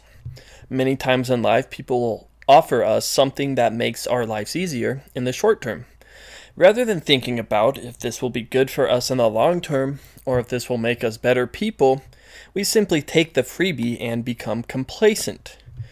But by doing this, we are avoiding growth. Sometimes it is better to go after the hard thing or the right thing for the sake of growth. Sometimes it isn't always about the easy path that makes us dependent. Sometimes we need to struggle a bit. We build muscle by lifting heavy weight and struggling ourselves, not by sitting around and watching other people lift weights. But all too often, we do let other people do all the weightlifting while we just sit around and become weak. And a lot of people want to make us dependent on them. When we are dependent on other people, they have the control and the power and we don't. So many independent people want to make us and keep us dependent. Just as a child or a pet has no real way to retaliate against their master, the dependent person has no real way to retaliate against their master. It works to the advantage of the bank to give you a loan that you are dependent on. It works to the advantage of the employer to make you an employee with nice benefits. It works to the advantage of the government to make you dependent on them for handouts. Being in a state of dependency makes you a servant to your master. It transfers your power from yourself to somebody else. It's hard to save money to buy a new car. Most people would rather just become dependent on a loan from the bank. It's hard to work out of being poor. Most people would rather become dependent on the government for assistance. It's hard to start a business. Most people would rather let somebody else start the business and just work for them once everything is set up. All the time we see people sacrificing independence at the altar of dependence. This is a decision to give up more freedom through independence for less freedom through dependence. This may not be what people really want to have happen, but by their actions and through their ignorance, this is what they are creating. Summary. We should become not just short-term in our thinking, but both short-term and long-term. We should try to see from point A to point Z and all the letters in between, as opposed to just seeing from point A to point B. What is usually hard for us usually brings us more growth than what is easy for us. We should take things step by step and work off momentum. Independent people exercise more free will than dependent people. Leaders are more independent than followers. We should all work on becoming leaders. Freedom is a form of independence. Slavery is a form of dependence. We need to learn how to keep our own power rather than always giving it away. Chapter 5. Religion.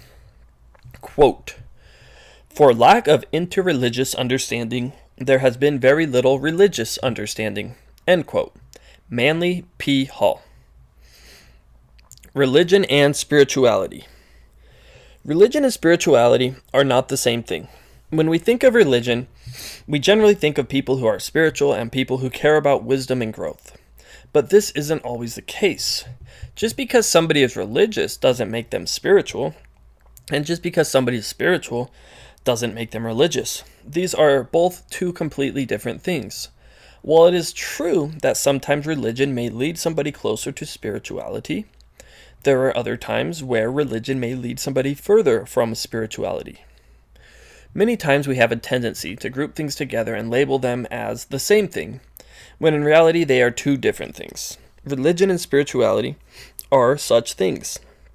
Just because religion is supposed to be spiritual or looked on as spiritual generally doesn't mean it is.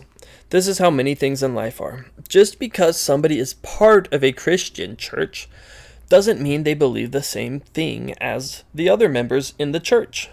Just because somebody studies the Bible doesn't mean they practice positive principles from the Bible. It is one thing to call yourself something, and is a completely other thing to practice that thing which you call yourself. With religion, it is important to look beyond the words and branding, and look into the actions and the fruit of that particular religion. If a religion truly is spiritual and good, it will make people better. If a religion really is spiritual, members of that particular group will make the world a better place. If a religion really is spiritual, people outside of that group will be interested in learning more about it because of the way it makes the lives of those in the group better. Religion is just one way to look at wisdom and growth. Religion is just one way to approach spirituality. Outside of religion, there are still spiritual principles that exist. Religion doesn't have a monopoly on spirituality. Religion doesn't have a monopoly on God. Religion doesn't have a monopoly on you. Spiritual things have existed way before man made religion. Religion is something that man created. Nothing man made can ever be perfect, and the same goes for religion. There are invariably going to be aspects of religion that aren't perfect. And when we talk about these lacking or imperfect aspects of certain religious concepts, that doesn't take away from the true spiritual aspects that religion is trying to promote. This is a very important point. When something in the Bible is found to be contradictory or false, that doesn't mean that you throw out spirituality and God completely. It simply means that you refine your vision. This is what I talked about earlier when I went through the resolution analogy. When you learn more about a particular religion, you start to find certain corruptions and misunderstandings that may not be completely what you were originally led to believe. This is completely normal and okay. It's part of growth. This doesn't mean that you throw away your Bible or your religion. There is still value in there. It means you refine your religion. It means you refine your understanding. There are true principles that we all know deep down that are true. I am in no way trying to take away these truths that we all hold deep within ourselves. I am simply trying to clean up our vision a bit so that we can get rid of the stuff that is holding us back and embrace the new stuff that will move us forward. It doesn't matter how many times a religion tries to define God or undefine God. There is still an ineffable principle and energy that we all have access to that we are all a part of. It doesn't matter how many sins or bad things we do in this life. We are still going to exist after this life, and we are still going to evolve and grow out of these things in the future. There are certain irrefutable truths that no matter how hard you try to disprove them or sweep them under the rug, you can't. There are certain things that prove themselves to be more and more true the more we look at them. This is spirituality. This is real religion. This is what all the religions try to promote, but what all of them can never 100% obtain. So it is up to us, the earnest student, to pick up where religion falls short and find the missing pieces. It is not possible for any one particular religion to do the spiritual work for us. We need to do the spiritual work ourselves and use religion as a tool rather than a rigid system for life. We need to stop being dependent on religion and start being dependent on true principles of wisdom. God is far too big for any one religion. Religions come and religions go, but true spiritual principles and true wisdom is everlasting. True understanding and spirituality is just as true today as it was 1 million years ago. Rather than holding on to the short-term man-made concepts of the religions of today, we should instead be searching deeper for the long-term eternal truths that will serve us millions of years into the future. Origins. To really understand religion, we need to go back to the origins of religion. When we trace religion back to its roots, things begin to become more clear. When we look into different religions and compare their similarities and differences, things start to make a bit more sense. Many religions stem from a prior religion, and virtually all religions follow similar patterns of evolution. Religion hasn't always been the same. Like anything else in life, religion evolves. Christianity of today is a lot different than Christianity of even 200 years ago. Judaism of today is different than Judaism of 2,000 years ago. Religion is something that evolves, and there isn't such a thing as a definitive definition of what any one religion is. Religions differ, and people in religions differ. All the major religions in the world share similar elements. Most religions talk about a god or some type of higher power. Most religions talk about going to some type of spiritual place after this life. But why? Why does it have to be this way? Even though religions may differ in the details, they don't really differ in the general thesis. If you trace Islam back, you will find that it is actually very similar to Judaism. If you trace Christianity back, you will find that it branched out of Judaism and incorporated other religions like Zoroastrianism. If you trace Judaism back, you will find that this evolved out of Egyptian and Babylonian religions, and if you trace those back, you will find those evolved out of Sumerian religions, and it goes on and on. All of our religions that we have today are essentially different iterations of the same thing. All of the major religions stem from a primary religion, and this primary religion evolved with different people and different cultures. Some things were kept and other things were dropped. In the East, concepts like reincarnation and multiple gods were more prevalent. In the West, concepts involving sin and salvation were more prevalent. All of these religions came from the same source, but they took on different aspects commensurate to each culture. Every religion has an origin, but most of us don't want to know about the origin. If we don't understand the origin, then how do we know what we are believing is actually something of authenticity? How do we know that Christianity is a good religion if we know very little about Jesus? How do we know Islam is a good religion if we know very little about the Quran? Things aren't so simple, and if we don't know where our religions come from, then why do we give them so much weight? So we really need to understand that each religion is much more a piece to the puzzle rather than the whole puzzle itself. A religion only has a small part of what is going on. We are going to need to explore the history of many different religions if we want to see all the pieces that we are working with here. Christianity has some elements and Hinduism has others. There are many different pieces here, and not any one religion has everything we need. We are to test everything and hold on to what is true. There is good and bad in every religion. Rituals and traditions. There is just so much about our religions that people don't know and that people don't care to know. Most people don't have the slightest clue about why we do certain rituals and traditions.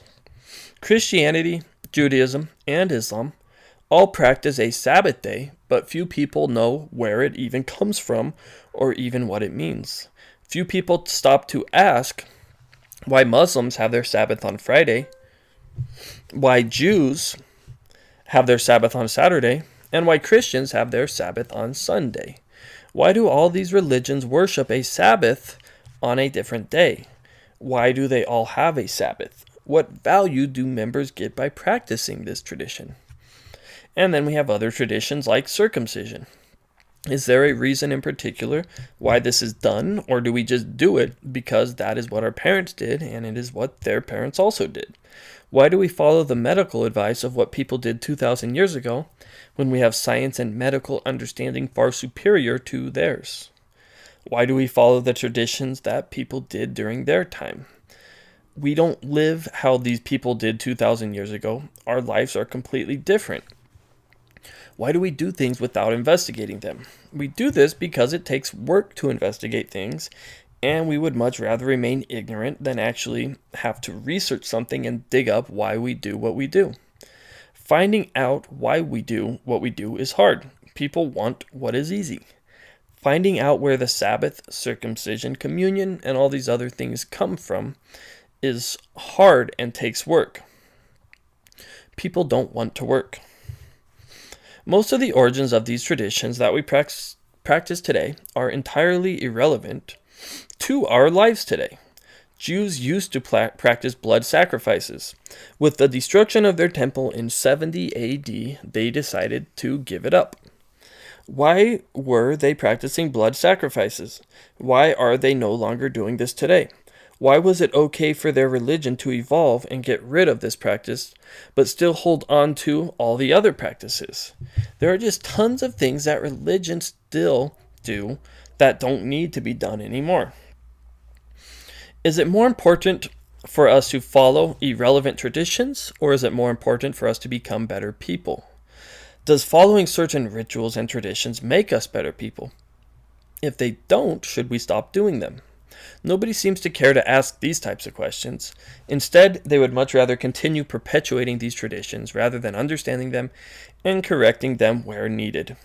If the goal of religion really is to make us better people, then we should be asking if these aspects of religion are making us better. Misunderstandings. We've all played the game telephone as little kids. You know, the game where a group of 20 or so people sit down in a circle, and one person starts with a small message like, "I eat eggs for breakfast." This person then tells this phrase to the person next to them. This person then tells this phrase to the person next to them, and this continues until finally it reaches the last person. By the time it gets to the last person, it is almost always different than the original message. This is something that is natural to humans. We make mistakes, we have misunderstandings, and we force our understanding on others. As humans, we fill in and interpolate the missing pieces where we see fit. So if we can't even get the game of telephone right over the course of 1 minute between 20 people, what makes us think that we can get religion right over the course of thousands of years between vast cultures of different people? It's not possible. There are going to be misunderstandings, exaggerations, interpolations, and everything else that humans want to add, whether for good or for bad. Things are going to get messed up. Humans aren't perfect and they can't deliver a perfect message.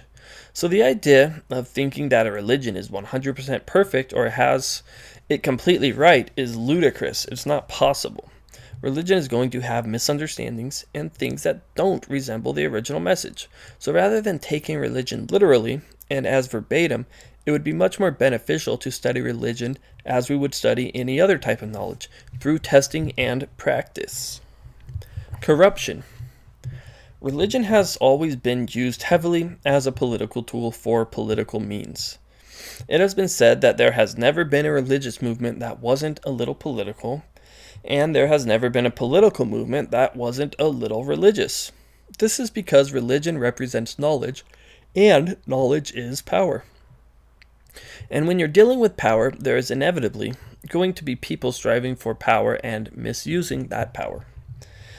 This has happened for centuries with religion. This is why we have so many different sects and groups within a particular religion.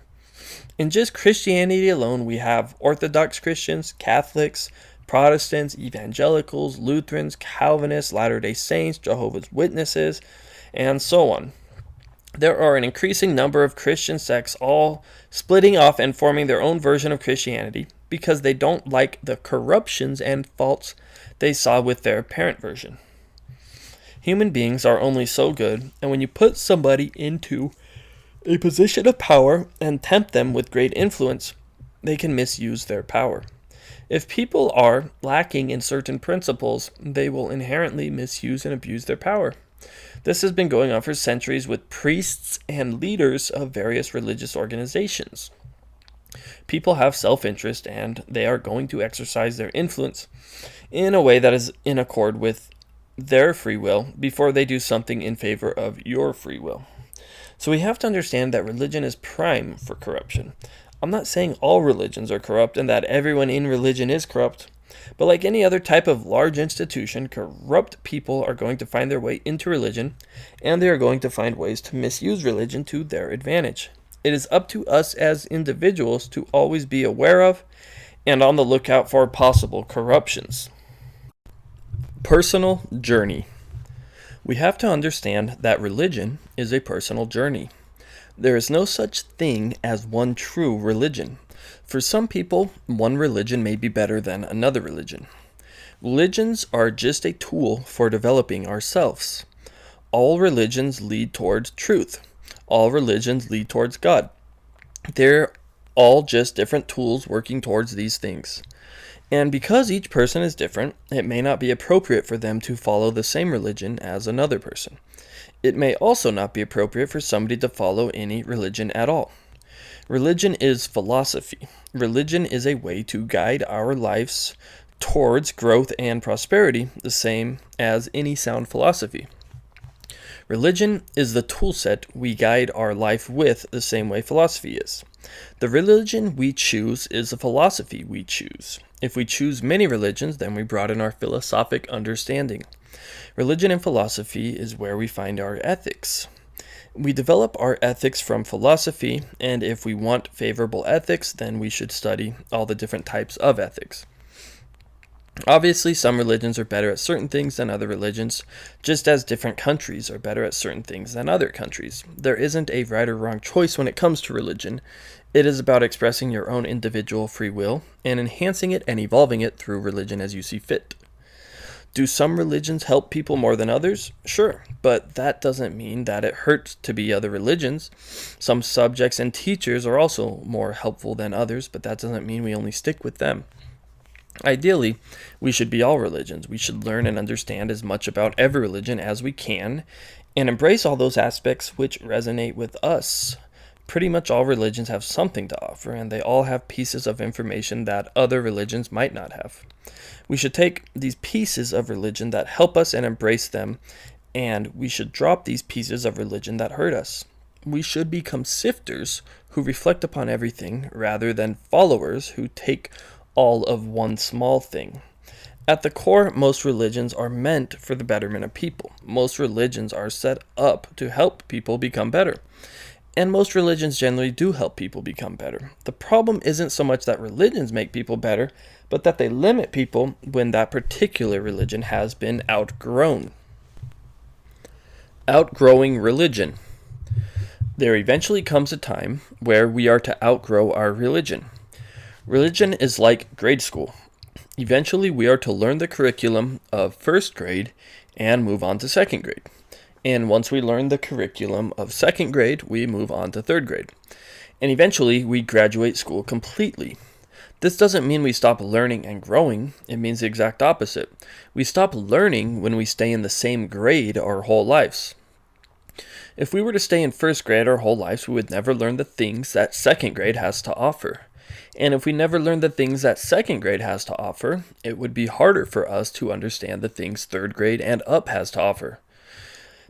If we had a world filled with people who chose to never move past first grade because that was their religion, then we would be living in a world filled with first graders. Yikes! We can understand this concept with education and grade school, but for some reason we can't quite figure it out with religion. Yes, there is such a thing as outgrowing your religion, and many of us have outgrown our religions. At some point, a particular religion will have less and less to offer. This is a natural way it should be. Many of our religious figures, like Jesus, Muhammad, and Buddha, weren't any one religion. This is because they had outgrown religion. Many of the people we look up to and respect have outgrown religion to some degree or another. Jesus wasn't a Christian, Buddha wasn't a Buddhist, and Muhammad wasn't a Muslim. So if that worked for them, maybe we should consider it for us. Now, I'm not saying you skip religion. You don't skip first grade and move on to second grade without first learning what first grade has to offer. Hardly. You simply move on when you have picked up most of the elements of that particular religion and move on to something that challenges you again. But wait, I can hear it already. None of us can ever master a religion. A religion is much different than grade school. A religion is something that we are constantly working on and will never complete. Well, sort of. But how many of us go to the same church once a week to listen to the same songs, to hear the same overall message on a different verse from the same person? But moreover, if we're not mastering our religions, then maybe we're doing something wrong. If we're not trying to outgrow our religion, maybe we're not being honest with ourselves. Religion isn't about simply talking about it. Religion is about living it. And if we aren't living it, then we aren't trying to move on. And if we aren't trying to move on, then ignorance is ours to keep. Another important step towards outgrowing our religion is outgrowing our church leader. The church leader only knows so much. The pastor or priest or what have you can only help you so much. At some point, you are going to have to take control of your own destiny and do your own research and thinking. The goal is to become independent of our leaders. This doesn't mean that you don't listen to them. It simply means that you develop your own ideas and your own identity towards religion. You can do your own thinking and reach your own conclusions. The afterlife. The afterlife is something that religion has completely taken hold of and branded. One religion will tell us that this is our only life and that after this we will live eternally in heaven or hell. Another religion will tell us that we will continue to reincarnate again and again until we reach a certain level. And then some religions are hybrids where they say we may have had a pre-existence. We live this one life here on earth and then we go on and rule over our own planet after this life. Religion is not at a loss for telling us what will happen when we die and what the afterlife holds for us. It does seem as though nobody really knows with complete certainty what happens when we die. If we really knew what happened when we died, we wouldn't argue back and forth over it, right? But with that said, there are also plenty of things we can look at which may give us some interesting insight as to what an afterlife really means for us. The question we have to be asking ourselves is what makes religion the authority on the afterlife? How do religions know what happens when we die? How did religion figure it out back then, but today we are unable to figure it out? Because somebody wrote it down? Why can't somebody write it down today? Well, they can, and they do. Near-death experiences. Something that really caught my interest many years ago were near-death experiences, or NDEs. A near-death experience is when somebody experiences death for a short period of time and then comes back to life. People have NDEs much more than we might think. There are many cases where somebody may experience some tragic accident and be declared dead, only to come back to life minutes, hours, or even days later. Somebody may hit their head on some heavy machinery, be physically killed, and then miraculously come back to life somehow. Now, I know what you're thinking, but how can we trust these people? How do we know these people aren't just delusional and making this up? How do we know that it's not all in their head? Well, we don't, but we do know that almost all near-death experiences are very similar, and almost all people say the same thing. If everyone is making it up or delusional, they sure do a good job at telling the same story as the next person whom they have never heard before. Christians, Muslims, agnostics, and atheists all experience very similar NDEs, which is a very remarkable thing. So, then where are these NDEs taking place? Well, we don't entirely know that either. Many people may term this the spiritual world or a higher plane. Both of these explanations work. It very well could be possible that these are also happening in somebody's head. It seems as though we don't know entirely what or how this spiritual place works, but it does seem like every once in a while we are able to briefly peek into it and see how it works. Almost all religions talk about an unseen spiritual reality. This may sound crazy to some people, but radio waves would have sounded crazy to people 200 years ago. We can't see radio waves, we can't touch radio waves, but yet radio waves exist and they do a very real task for us all. The same can be said about wireless internet or our cell phones. Where does the data going from our cell phone to the other cell phone exist? It may be physical, but can we see it? Can we touch it? If we are okay with these types of concepts to be real, why aren't we okay with spiritual concepts?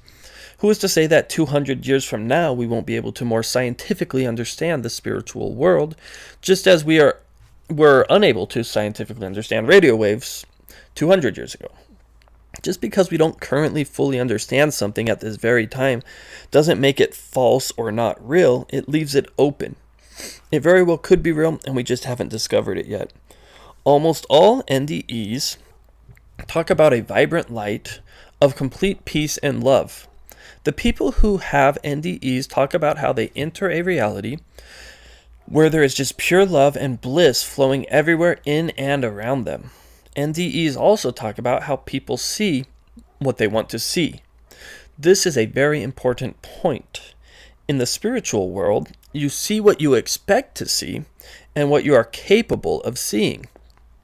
Christians see Jesus in the spiritual world, Muslims see Muhammad, and so on.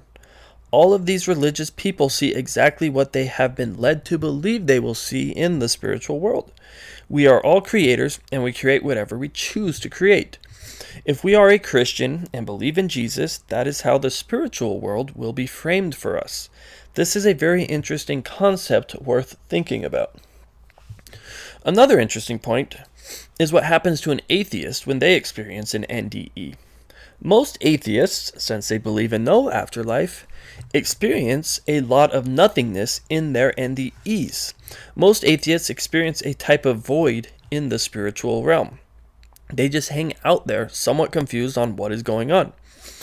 Since they don't think it is possible to still be existing after having been physically disembodied, they wander along spiritually confused. However, at some point, the atheist does receive the same guidance that anybody else receives and is able to take part in the light. The atheist, like all others, experiences the complete love and peace of the eternal light of the spirit world. So what does this then tell us about heaven and hell? It tells us that heaven and hell are man-made concepts that have very little basis in reality. I know this may be hard to take in for a lot of people. It was hard for me originally too. I am not saying that I am 100% right. I am just telling you my view and the view of those who have experienced NDEs. There is nobody waiting there to judge you when you die. If anybody judges you at death, it is yourself. You are the judge. You judge yourself. That is because we are all creators. We all have the ability to do what we want. And in the spiritual world, we look upon ourselves to see where we withheld love and hurt our fellow brothers and sisters. In the spiritual world, we look to see how we improved and where we grew as spiritual entities. It isn't about some third party judging us and forcing their free will on us.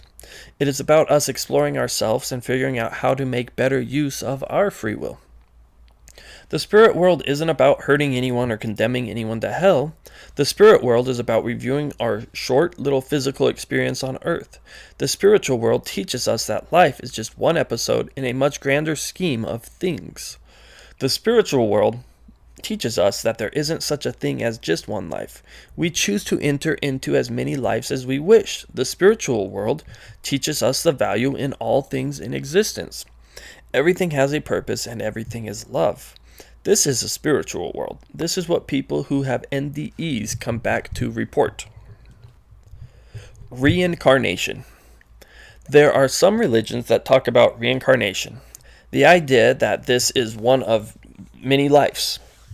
This is a concept that is scoffed at by some religions and embraced by others. But we have to understand, no one religion has it right. We need to look at as many religions as possible and put together the good elements and drop the bad elements.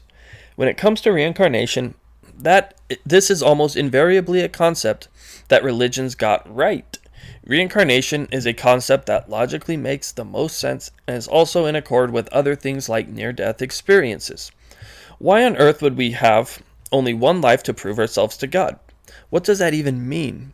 We know that everyone starts with a different set of cards in life. Some people are poor, some people are rich, some people are physically disabled, some people are mentally disabled, some people are born into certain cultures and others are born into certain time periods. There are tons and tons of dynamics going into each life, and no two lives are the same. So how would it be fair to say that we all have only this one chance, and if we blow it, then that's the end? We're eternally screwed. That's completely crazy. The more logical view would be that we are all eternal beings that have existed before this life and will continue to exist after this life. Before this life, we choose to enter into certain scenarios and families for the purpose of growing that particular way. Just as we may choose to drive a Ferrari in some cases and a Honda Civic in others, we choose to embody different bodies depending on what we want to get out of life. This body that we go through life with isn't us. We are not our body. Our body is simply a vehicle. We are our spirits and our higher selves. We are the energy behind the body. Just as the internet is not your computer screen, the computer screen is a projection of the internet behind it. The body is a projection of the spirit behind it.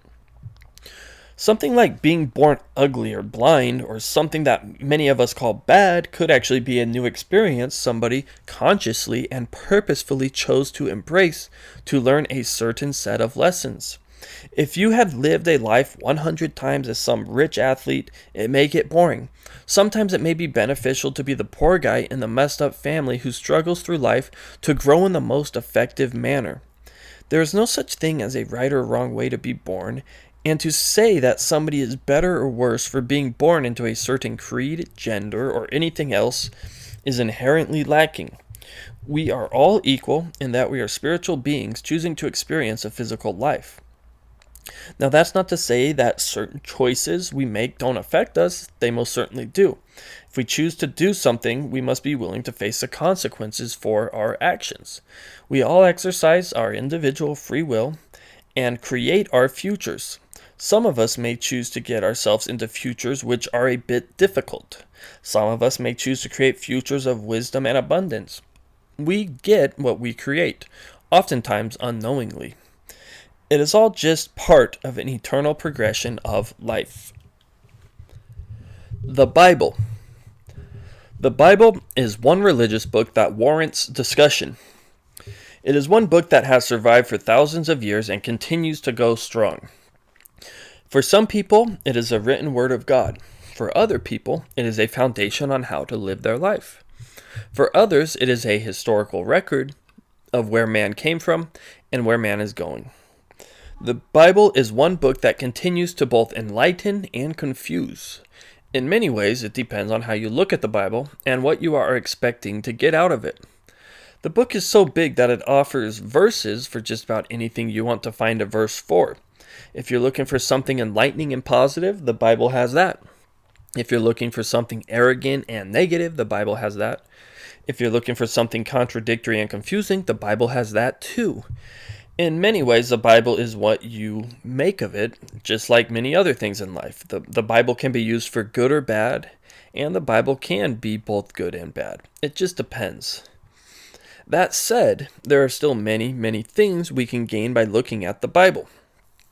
A lot can be learned from the Bible by studying the history of how we got the Bible that we have today. The Bible has obviously been written by many different people over many different time periods with many different translations. There has never really been one solid Bible. The Bible has always been in different iterations and versions. The idea that the Bible is one book is a huge stretch. The Bible isn't a single book that was created with one solid thesis. The Bible is a collection of texts haphazardly assembled by many different people, all with their own individual free will and understanding of philosophy, history, and God.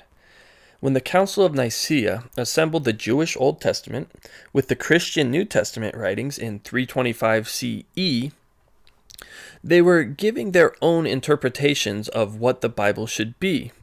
None of these people were perfect. None of these scholars knew everything. None of these people had the correct views on everything. All the people who assembled the Bible were simply people, all with their own individual insights, wants, and desires. So the idea that these people could assemble a Bible that is 100% correct is completely false. It's not possible. We know that there are many books that were not included in the Bible. Why? What makes these people more fit to know what should be included in the Bible than yourself? Why can't you be your own priest and make your own Bible off of your own collection of ancient writings? What makes these people the authority on which books should be included and which books shouldn't? And what makes these people so smart about spiritual things when they were only going off the information they had at the time? There are many books that these people hadn't read, and there are many books that these people didn't have access to at the time of the Council of Nicaea. Many of these books we do have access today. In many ways, we have much, much more information than these people could have ever dreamed of back then. We have books from all around the world at our fingertips today. We have information today that would have totally changed the way these people viewed things back then. So to think that the Bible is some special holy book is giving it too much credit. Sure, it is a fantastic book with many great insights and spiritual lessons. It's one of my favorite books. I have gained tons of wisdom and understanding from it. That doesn't mean it's perfect. That doesn't mean it's the only book inspired by God. That doesn't mean its history is the only history. The history in the Bible was simply the history the writers wanted to portray. Most people don't talk about the negative aspects of themselves. Most people always paint a much more beautiful picture of what they are. It is not fair. Is it not fair to at least propose that the biblical interpretation of the history of the time may have been written in favor of the Hebrew people? Is it not fair to say that the authors of many of the scriptures of the Bible had certain agendas and personal beliefs that they were trying to push? Is it not fair to say that these beliefs were not 100% right? Could not the people who wrote the Bible be more ignorant about the interpretation of certain words and events than we are today? Could not many of the parts of the Bible be misunderstandings and exaggerations? Of course they could be. I'm not saying that the Bible doesn't have allegories and encoded hidden meanings. It most certainly does. The Bible has a great deal of aspects that are very hidden and encrypted to those people who know what they are looking for. All I am saying is that the Bible is not perfect and that the Bible is a product of its time. This is why it is important to study other religions and to study other histories. The more information we have to go off, the more we can compare notes with the Bible. And the more we compare notes with the Bible, the more we can see what the authors really meant, and the more we can see where they went wrong. People of 800 BCE had very different renditions on ethics than we do today. It is not uncommon to find rather barbaric and absurd passages in the Old Testament. These kinds of things in the Bible happen every once in a while, where today we would put somebody in jail or something similar. Back then, they may stone somebody to death. This is where the people were at back then. Just as some of the things that we do today will be barbaric 3,000 years into the future, some of the things people did 3,000 years ago were also barbaric. It is simply a matter of perspective. So with that said, we should try to put the Bible in proper perspective. Was it a great book? Sure. Does it have a lot of wisdom? Yes. Is it God's one true word? No, it's not. There are a lot of great books out there. The Bible is just one book. The Bible is a compilation of a lot of other books. Do you need the Bible to live a good life? No, you don't. There are plenty of ways to become a great person without the Bible.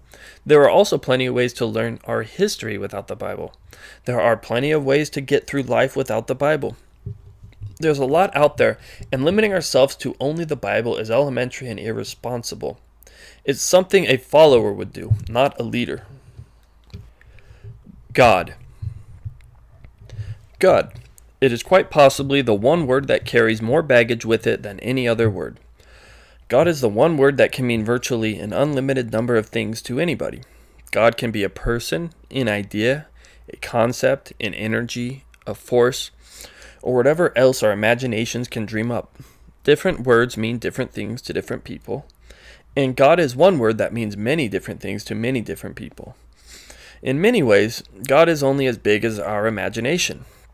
To many religious people, God is a physical entity that they can see with their eyes. To most religious people, the idea of a personal, physical God is something that is easy to understand for them, and so that is what God is to them.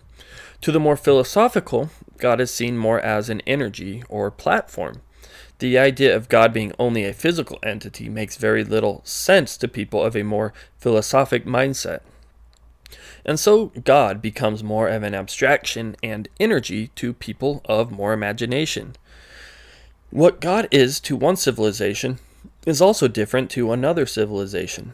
People 3,000 years ago had a much different concept of God than we do today. 3,000 years ago, people didn't have the technology and scientific discoveries that we have today to help them shape their views on God. Today, we know more about things like the sun, planets, stars, galaxies, and universes. We have a greater understanding of what these things are and how they work, and consequently, our understanding of how big God can be increases. It is possible for us to view God as more than a physical entity and more than a planet or star. There are many different Hebrew words used for God in the Old Testament, such as Elohim and Yahweh. Both of these words mean different things and are used for different reasons. In Genesis 1 and 2, in the English Old Testament, Elohim and Yahweh are translated as God and Lord God, respectively. So in the first 2 chapters of the first book of the Bible, we already have different words being used for God, yet nobody seems to ever want to talk about this. Why? Why are we okay with saying there is only one true God in the Bible when the first 2 chapters of the first book of the Bible use 2 completely different words for God? Nobody seems to care. The Bible itself doesn't have a clear definition of who or what God is. And if the Bible can't get it right, how do you expect people who use the Bible as the inspired word of God to get it right? This is ruled by ignorance. We are too ignorant to even begin to know what we are talking about. We think there is only one God in the Bible, but there isn't. We think that when the Bible says God, it means God. It doesn't. It means many different things because the word God is many different Hebrew words when you look it up. So the Bible is obviously not the place to look to find out who or what God is. Where else can we look? How about ancient Greece? They seem to have a lot of different gods in this culture. We have Zeus, Apollo, Dionysus, Hades, Ares, Athena, and so on. All of these figures are viewed as gods, but it's probably not possible that they could be the god. All these gods were a lot more just like advanced people, similar to other gods like Yahweh in the Bible. So we have this platform energy god with a big G, and then we have lots of physical gods with a small g. Almost every time we hear the word God, both in the Bible and in history, it is talking about a god with a small g. This is why we have the word Lord in the Bible used in conjunction with God. This is why we also have serfs calling their masters Lord. Entities above others are usually called God. That's all a god is throughout most of our history. When we hear the term God, we are almost always talking about some entity that is above a group of people. That is why Yahweh is God. That is why Zeus is God. That is why Enlil, Enki, Ra, Amen, and Aten are also God. That is why there isn't just one God in our history.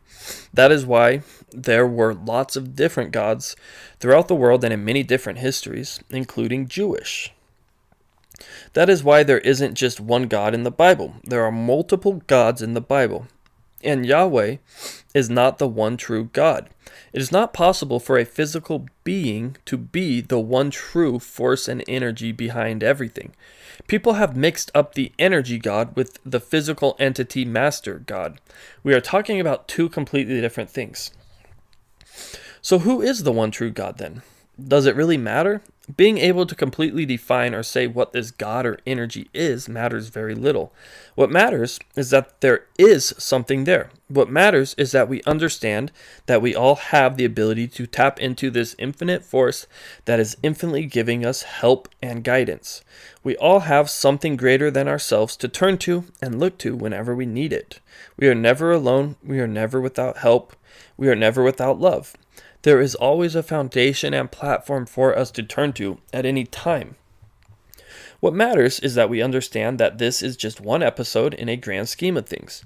This life is not the only life we have. This life is part of something greater. There is always more to everything. If we can understand this basic concept, it will change the way we view everything.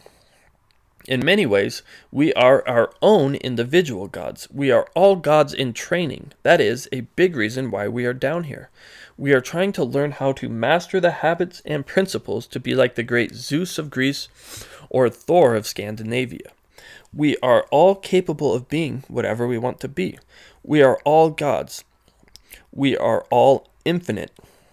And as gods, we are to put nobody above ourselves. Of course, we can hold respect for people who possess certain habits that we find favorable, but as soon as we put somebody above us, we are rendering ourselves as less than them. Followers and slaves put people above themselves. Free people and masters are their own gods. We are all to become our own gods. Jesus. Jesus is one of the most important figures we have in history. He is the one guy that seems to stand above everyone else when it comes to living life properly. Jesus was somebody who had truly mastered the art of living. When it came to love, he was full of it. When it came to wisdom, he was wise. When it came to knowing people and wanting to help humanity, he had that too. Jesus truly was a remarkable figure. But was he God?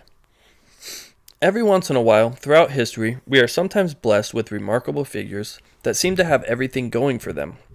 Every so often, we will have a person walking upon the earth that holds great wisdom, love, and understanding, and human touch. These people are so perfect and complete that we have no other way to view them than as a God. But how can a person be God? If God is some infinite platform that we are all a part of, then how can Jesus be that? He may be a part of it, but we're also a part of it. Even Jesus says this in the New Testament. Is it not written in your law, I said ye are gods? In many ways, Jesus is the product of a mass marketing campaign. If it wasn't for the marketing and branding efforts of the Catholic Church, nobody would know about or care about Jesus in this day and age. They could have just as easily have branded Caesar, Plato, or Pythagoras to fill the spot for a universal savior, but they chose Jesus, and so Jesus became God. A human was branded into something that the Bible can't even define. If Jesus really wanted to be in the position he is in today, he would have promoted this himself.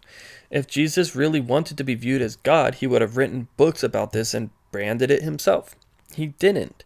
Pretty much everything we know about Jesus is what other people wrote about him, not what he wrote about himself. So when it comes to Jesus, we are subject to the misunderstanding of others to gain our understanding. This is a shaky foundation to build from. How are we to know that these people writing about him were qualified to be making the claims about Jesus that they were? Many Christians say that we need Jesus to be saved. Saved from what? From sin? What is sin?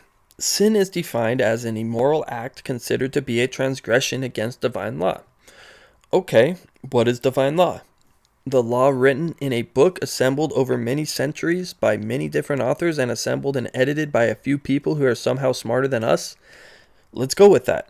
And now, how does a person take us away from sin?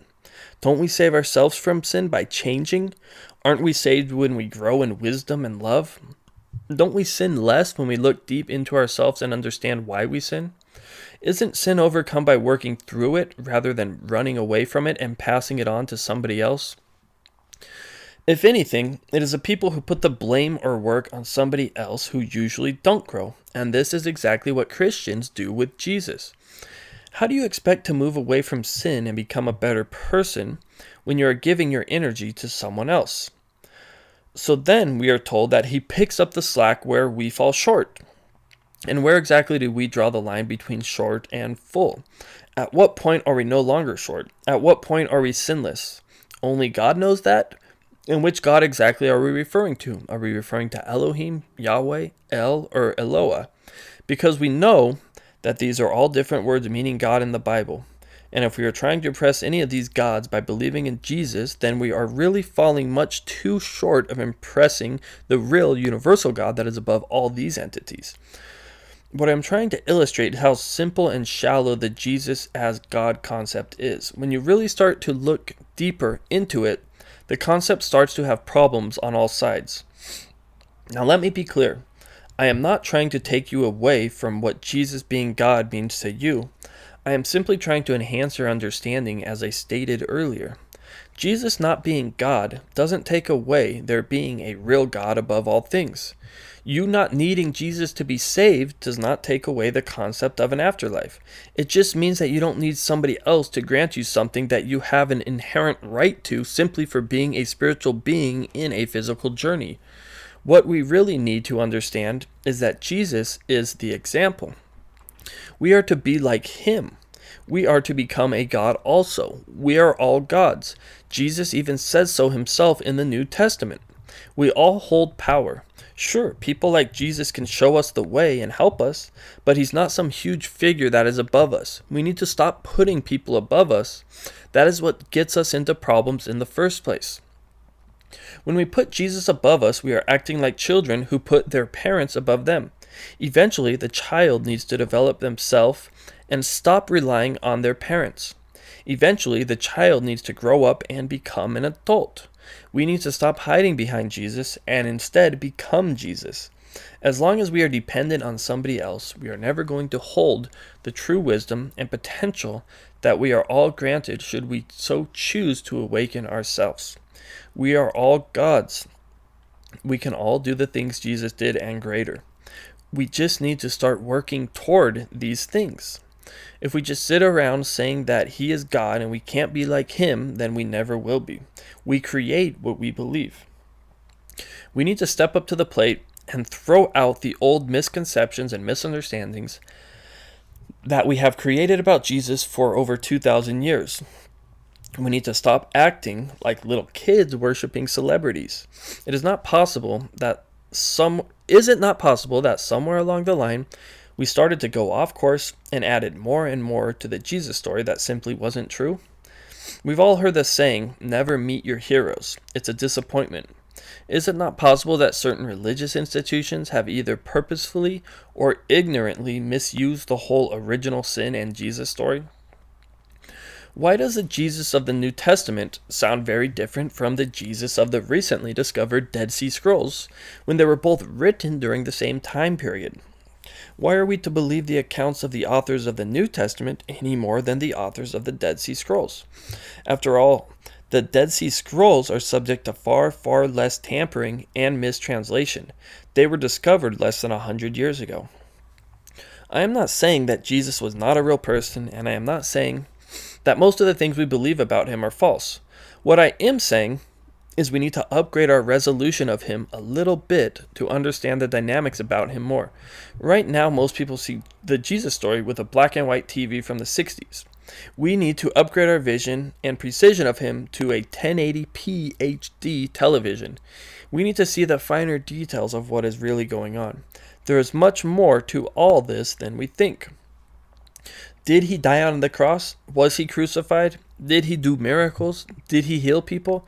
Did he rise from the dead? Maybe, maybe not. It doesn't matter.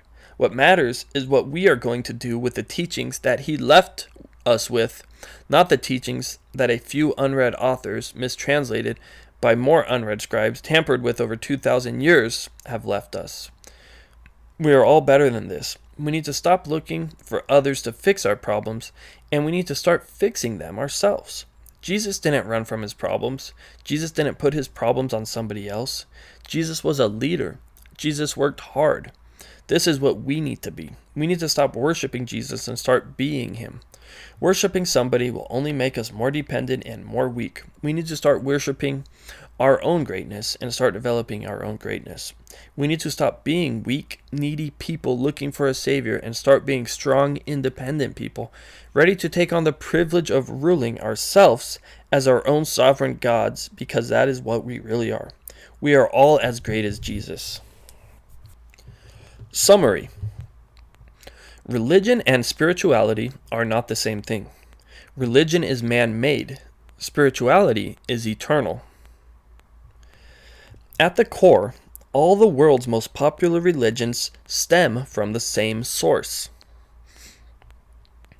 There are always going to be outdated rituals, misunderstandings, and corruptions in religion. Religion is a personal journey. All religions have pieces of the truth. We should work on outgrowing our religion rather than becoming a slave to it. Near-death experiences give us actual evidence of an afterlife. Reincarnation fits in with near-death experiences and enhances our religions. The Bible is just one book. There are plenty of other books that offer wisdom and guidance through life. God is different things to different people. God is as big as your imagination. Jesus was a messenger. We can all become like Jesus, and we are all gods like Jesus. Chapter 6. Science. Quote, "He who knows no life save the physical is merely ignorant. But he who declares physical life to be all-important and elevates it to the position of supreme reality, such a one is ignorant of his own ignorance." End quote. Manly P. Hall. New religion. These days, science has built itself up as some type of irrefutable truth. If something is scientific, we don't argue with it. If science is behind something, it must be right. Science is factual and therefore right. Science is logical and therefore correct. Pretty much anything that is scientific seems to convince us that it is right. But what does this even mean? What does it even mean to be scientific? Most people who turn solely to science for answers are usually people who have a bad taste in their mouth from religion. Many of these people were born and raised in Christian households and had religion shoved down their throat their whole life. Not being up for the challenge of synthesizing religion and keeping the good while discarding the bad, most of these people simply throw religion out completely and join the science camp full force. And so we are left with many people who are religiously scientific. Science is the new religion. Science is a belief system just like religion. Scientific people believe in experiments, and religious people believe in God. People have slowly replaced conventional, emotional religion with futuristic, logical religion. At the end of the day, it is still a religion. Many people embrace science as if they are leaving behind the dirty waters of religion, but this is hardly the case. Science still has many of the same attributes as religion. Science is still man-made and subject to human misunderstanding and misinterpretation. Just because somebody is a scientist doesn't make them perfect. Just because a scientist reaches a conclusion doesn't make them right. They're still just people and they can be wrong. Things are peer-reviewed. What if the peers are just as wrong as the next peer? Why can't a large group of peers all be wrong? That's like saying it's not possible for a large group of religious people to be wrong. Science also has its priesthood, just like religion. You have a few main scientific organizations that are the authority on things and do all the thinking for the people.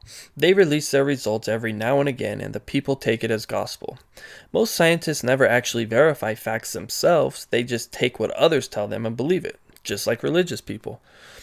Why do your own scientific research when the priests can do the scientific research for you and tell you what is scientific and what's not?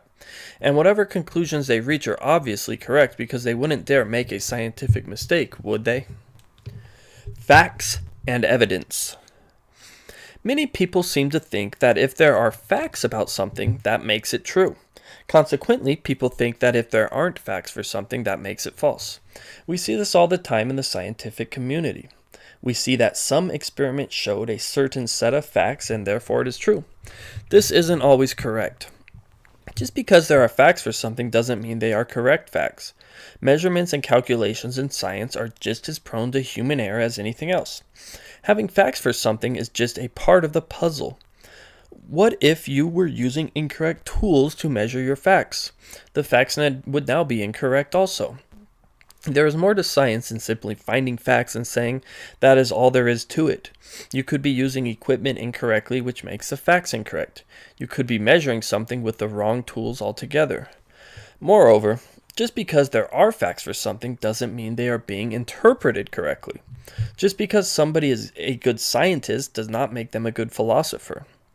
Being able to take facts and figures and make coherent conclusions and estimations from them is what truly wise people do.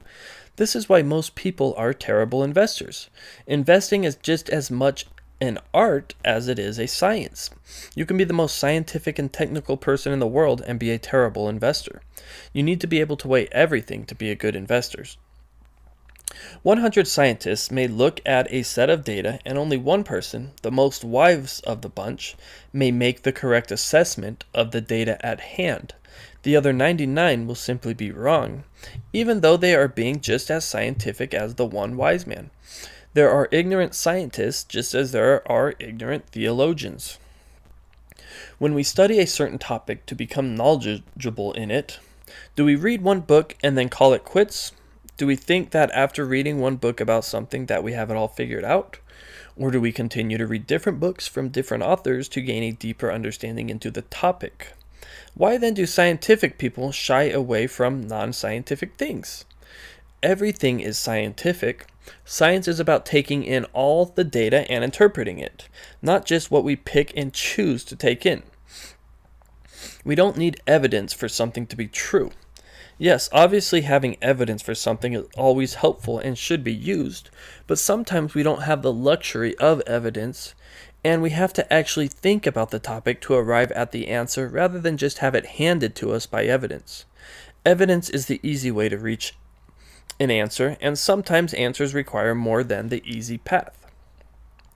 If we are trying to reach point Z from point A, we may not always have a clear path of evidence. Sometimes it may not be so simple as to go from point A to point B to point C to point D and so on. Sometimes we may have to start at point J. Then we may have to muster our way over to point X only to find point A there. Then we may have to remember something from point R when we were passing point S. From there we may combine point E and point F to form point G. And then we may go outside of letters completely to find point Z hiding behind number 3. What I'm trying to illustrate is how sometimes things, especially those of importance, aren't laid out in front of our noses with evidence. Sometimes answers need to be dug up and put together through association of information. Things often aren't laid out in a linear fashion for us, and just because we don't have linear evidence doesn't mean that an answer can't be reached another way. You don't have evidence that I had oatmeal for breakfast today. And even though you don't have evidence for it, it's still true. You can't prove that I had oatmeal for breakfast today, but it still doesn't change the reality that I did. Just because there isn't evidence for something doesn't make it false, and just because there is evidence for something doesn't make it true. Evidence is subjective. What is evidence to one person is not evidence to another person. Sources. All the time in the scientific community, we hear about sources. Sources this and sources that. What is your source? Those sources aren't trustworthy. You didn't source that claim, so it's not true. We act as though if something has a source, it is accurate, and if it doesn't have a source, it is inaccurate. This couldn't be further from the truth. Where do sources come from? If a concept is new and has never been talked about before, then how is it possible for this to have a source? And how do sources know what they know? If you trace a source back, you will find that this source has a source, and the source of that source also has a source. At the heart of a source is it eventually comes from some type of authority. But just because somebody is an authority doesn't make them right. And just because somebody was the first or the most popular doesn't mean it's not possible for somebody else to come along and be more right. Sources in science are very similar to gods in religion. We treat sources as an authority and act as though they are an infallible God. If some smart scientist says something, then we better shut up and just believe what they said, because after all, they are the smart ones just like Yahweh. We don't want to argue with the authority. They know more than us, and it's not possible for them to be wrong. A big reason why I don't have sources in this book is because they don't matter that much. Just because I have a source for something isn't going to make you believe it anymore. You will just say, oh, those sources are biased. Or, oh, well, that's not a credible source. People who want to believe what I am saying will like the source. People who don't want to believe what I'm saying will dislike the source. But it isn't about the source. It is about the content and our understanding of what is being said. I would much rather just explain something to somebody in a way where sources don't matter. When you're parenting a child on good behavior, you don't source something and say, see, now do you get it? No, you show them why something is the way it is, and you develop their understanding. You persuade them through understanding, not some nebulous sourced authority.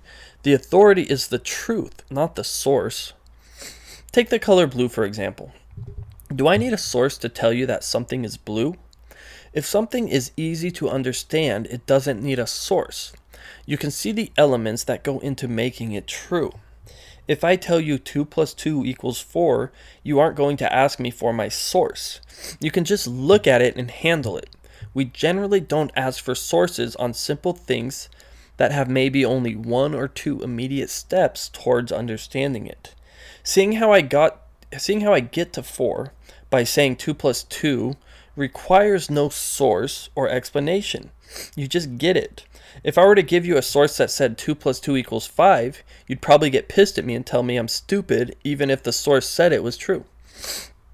If we step it up to something like 2x minus 4 equals 10, many people still will not need a source to believe me when I tell them that x is 7. But some people who don't understand basic algebra will require a source because they don't understand what I'm saying. If you don't understand something, you will now have to verify it with a third party. A source is a third party opinion that fills in where you lack understanding. We turn to sources when we can't verify something ourselves, and this opens us up for the source being wrong, and it puts our faith in somebody else rather than ourselves. But taking this further, if we were to have something that required maybe 10 steps instead of just 1 to reach the answer, you may not believe something so quickly. If a certain claim about something required an understanding in 10 different fields of study before you could understand it, then you may not believe me if you had not an understanding in these 10 fields of study. Even if I gave you the source, you would simply be putting your belief in the source now. Since you wouldn't understand what was going on, you would have to simply believe this source or that source. You would have to put your faith now in a person rather than the argument itself. This is a shaky foundation and a foundation for ignorance. A wise person will investigate the matter themselves. This way, you don't need to rely on any one person or a source. But investigating things yourself takes work, and most people don't want to do work, and so they turn to sources. Sources are a form of laziness. The idea is to wean ourselves from sources. Sources are for people who don't understand things themselves. If you need a source for something, it is because you are incapable of understanding something yourself. If you understand something, you don't care what the source is. Sources make us dependent. The idea is for us to become independent. With sources, you don't need to know anything. You just need sources. Without sources, you need to truly understand what you are talking about, and you need to be able to explain it so that others can understand. Being ahead of science. A problem with science is that it can only go so far as its tools will take it. Science can only measure with the tools and understanding that we currently possess. If somebody or some idea is ahead of science and is unable to currently be proven scientifically, it will be written off as false. It is entirely possible for somebody to be ahead of science with a correct conclusion and still be scientifically incorrect because science hasn't yet caught up to them. This brings to light an anonymous quote I find fitting. Quote, "If you're one step ahead of the world, you're a genius. If you're 2 steps ahead, you're insane." End quote. Science is consensus-based rather than truth-based. Science represents where humans currently are with measuring and understanding the world around them. If you are behind the current scientific consensus, you are stupid. If you are ahead of the current scientific consensus, you are also stupid. There is a fine line in science between being smart and being too smart. But this is all too obvious. Many of the best scientists were ahead of their time. People like Einstein and Newton were scoffed at by the scientific community of their time. Anybody who is ahead of others is going to come off as weird or strange. If great scientists thought the same as everyone else, science wouldn't take the leaps forward that it does. Oftentimes, scientists have to go outside of science to actually move science forward. Science is constantly in a state of flux, and science is never complete. There have been countless times throughout history when the current scientific view has been later proven to be false.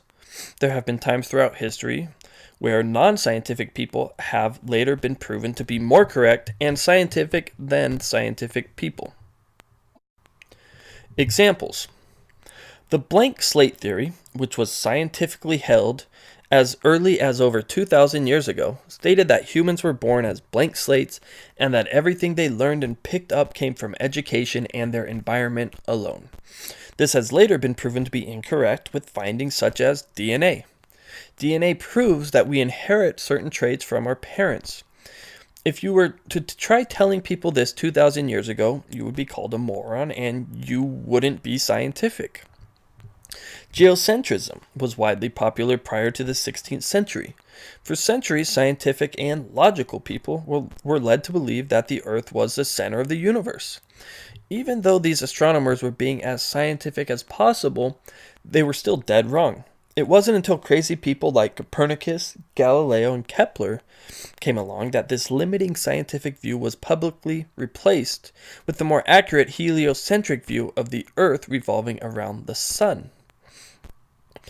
If this has happened in the past, what makes us think that this is not happening today? Of course it is. Of course, many of the things we hold to be scientific are actually completely silly. Many of the things that we think we are so smart about, we are actually very dumb about. 200 years from now, we will look at many of the scientific things we believe today and laugh at how primitive and silly they were. But if we laugh at how silly and primitive they are today, we're crazy. We can't do that. Evolution. It is interesting that science has basically hijacked evolution, while religion has thrown it away completely. Science tells us that we are all physical beings that have evolved for millions and millions of years to finally reach this one physical life experience. Religion tells us that we are all eternal spiritual beings that are taking on a physical experience for a short time. Science leaves out the spiritual piece when it comes to evolution, and religion leaves out the physical piece. This is because science hasn't quite caught up with measuring spiritual things. Just as science used to think the sun revolved around the earth, science today thinks evolution revolves around the physical. We have people who talk about spiritual things and experience them on a daily basis, but science hasn't quite figured out a way to measure it, and so we are left without the spiritual piece in many scientific things. Evolution is one of those things. It usually leaves most people feeling a little weird when science tells us that we are all just physical elements that reached this physical experience by chance, and that we should just enjoy this one lifetime we have because it is the only one we are going to have. Both emotional people and logical people seem a bit confused by this. It kind of makes sense, but it seems to be missing something. This flies right in the face of religion, which tells us that we are infinite beings and that there is much more than this one life here. Religion tells us that there is a purpose, and science tells us that there isn't. Well, at least bad science tells us that. When we research the topic and think about it more, we will find that it is actually both. Science and religion both have parts of this right that need to be combined. Yes, science is right when it says we evolve over many millions of years, but science leaves out the most important piece, evolution of our spirit. Science leaves this out because science is still too primitive to measure a spirit. It's not just the physical body that evolves. The spirit evolves also. The physical body actually evolves as a result of our spirit evolving. Spiritual evolution is above physical evolution. Physical evolution is a result of spiritual evolution. Each lifetime is a chance to evolve our spirit more and more, not our body. The body is simply a vehicle that follows the wishes of our spirit. As our spirit evolves and grows through the physical reality, the vehicles that our spirit experiences the physical world through evolve to fit the spirit's needs. The spirit is what creates the evolution. As the spirit grows and evolves, the bodies it travels through evolve with it. We know that everything in the physical world has a vibration. For something physical to exist, it has to have energy.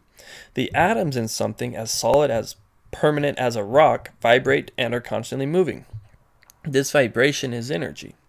This energy of the rock is a certain level of consciousness.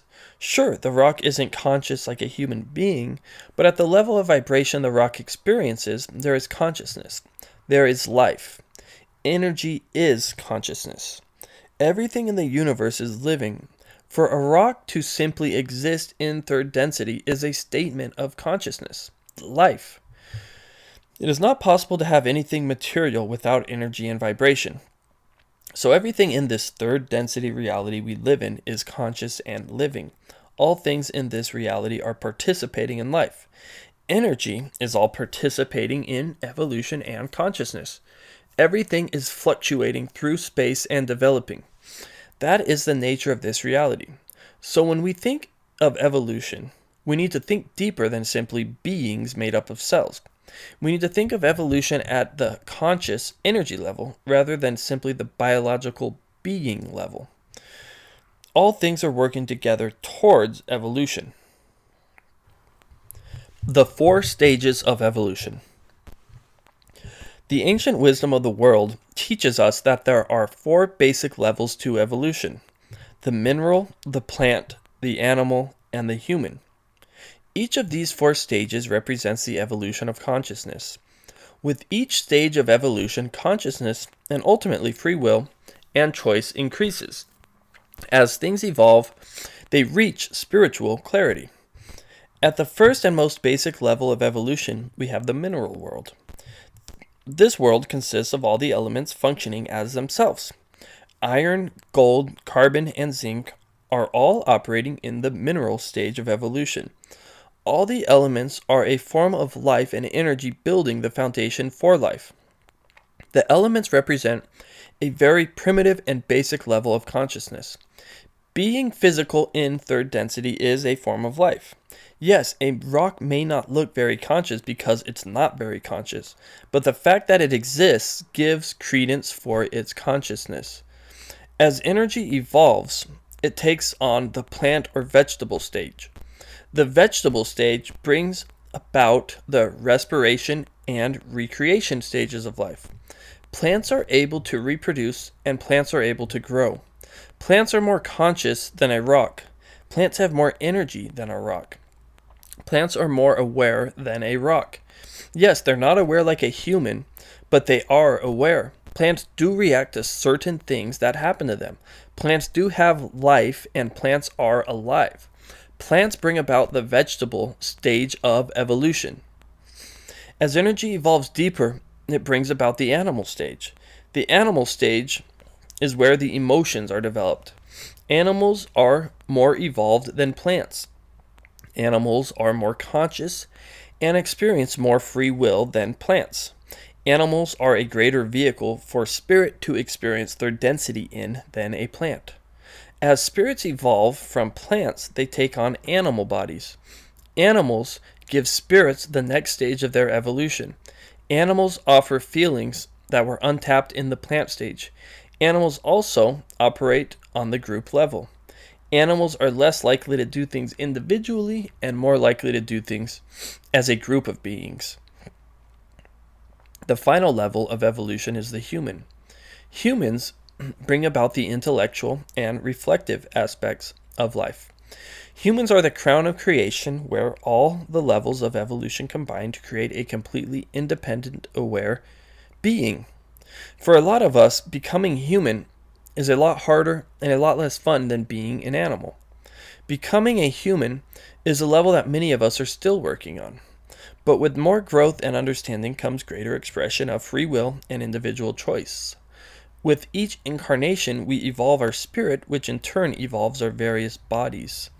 Humans operate less on the group level and more on the individual level. Humans are able to be individual entities with their own creative desires and wishes. As we become more conscious beings, we walk away from instinct. To be instinctual and live at the whim of your body is to live in ignorance. To step outside of your body and rule your body with your spirit is to live in wisdom. We are all evolving to become capable of ruling ourselves in wisdom. We are all reaching to outgrow the nagging wants of our bodies and fulfill the creative insights of our spirits. Perhaps one day soon we will achieve this. So if we really want to talk about evolution, we should talk about it. All of it. Evolution doesn't stop at the physical. Evolution is just as much unseen as it is seen. There is much more to evolution than simply matter bumping all around the place and forming physical things. Matter is life, just a much less conscious type of life. Evolution is a conscious thing. Evolution is an actively involved part of our growth. We create the evolution. Evolution doesn't create us. Summary.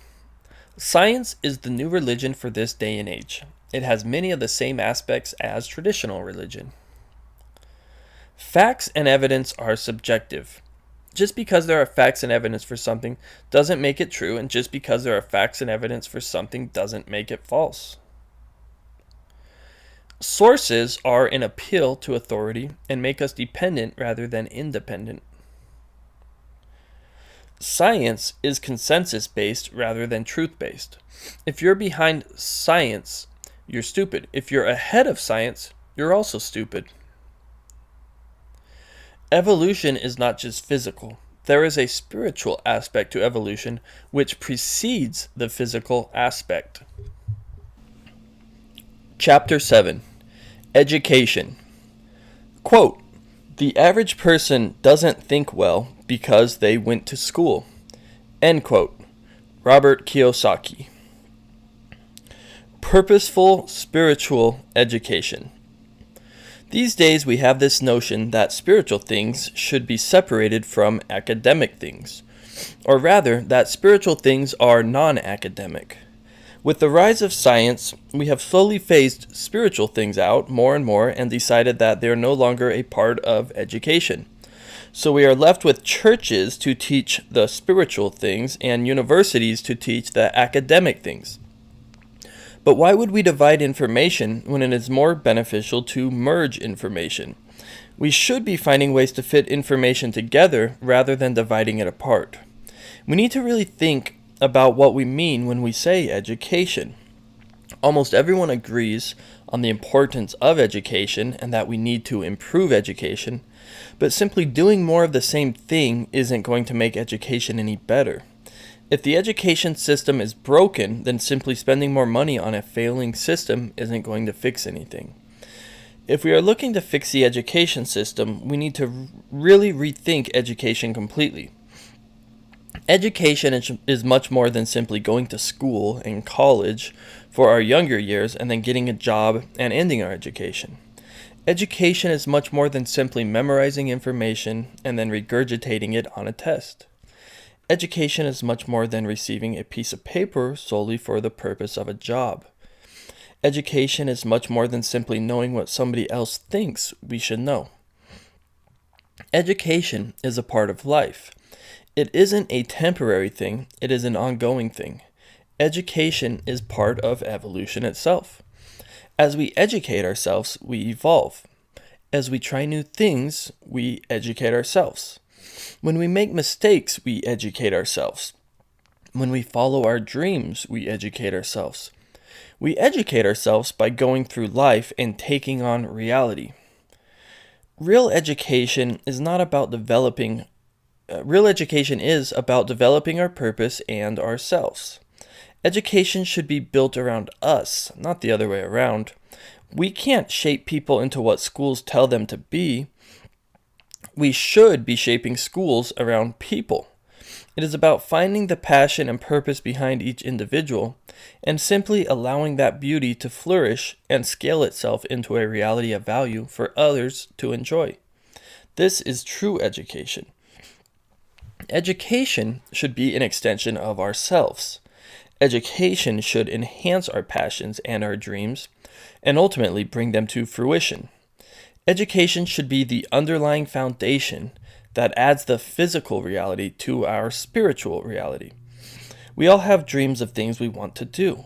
Education should be the steps and tools we need to get us there. If our education is not getting us where we want to be, then it is not real education. If our education is changing our dreams for somebody else's dreams, then it is not real education. We need to find what makes us tick and then go after it. Education goes much further than simply arithmetic and rote tasks that a robot can and should be doing. We are never going to remember more information than Google, so why even try?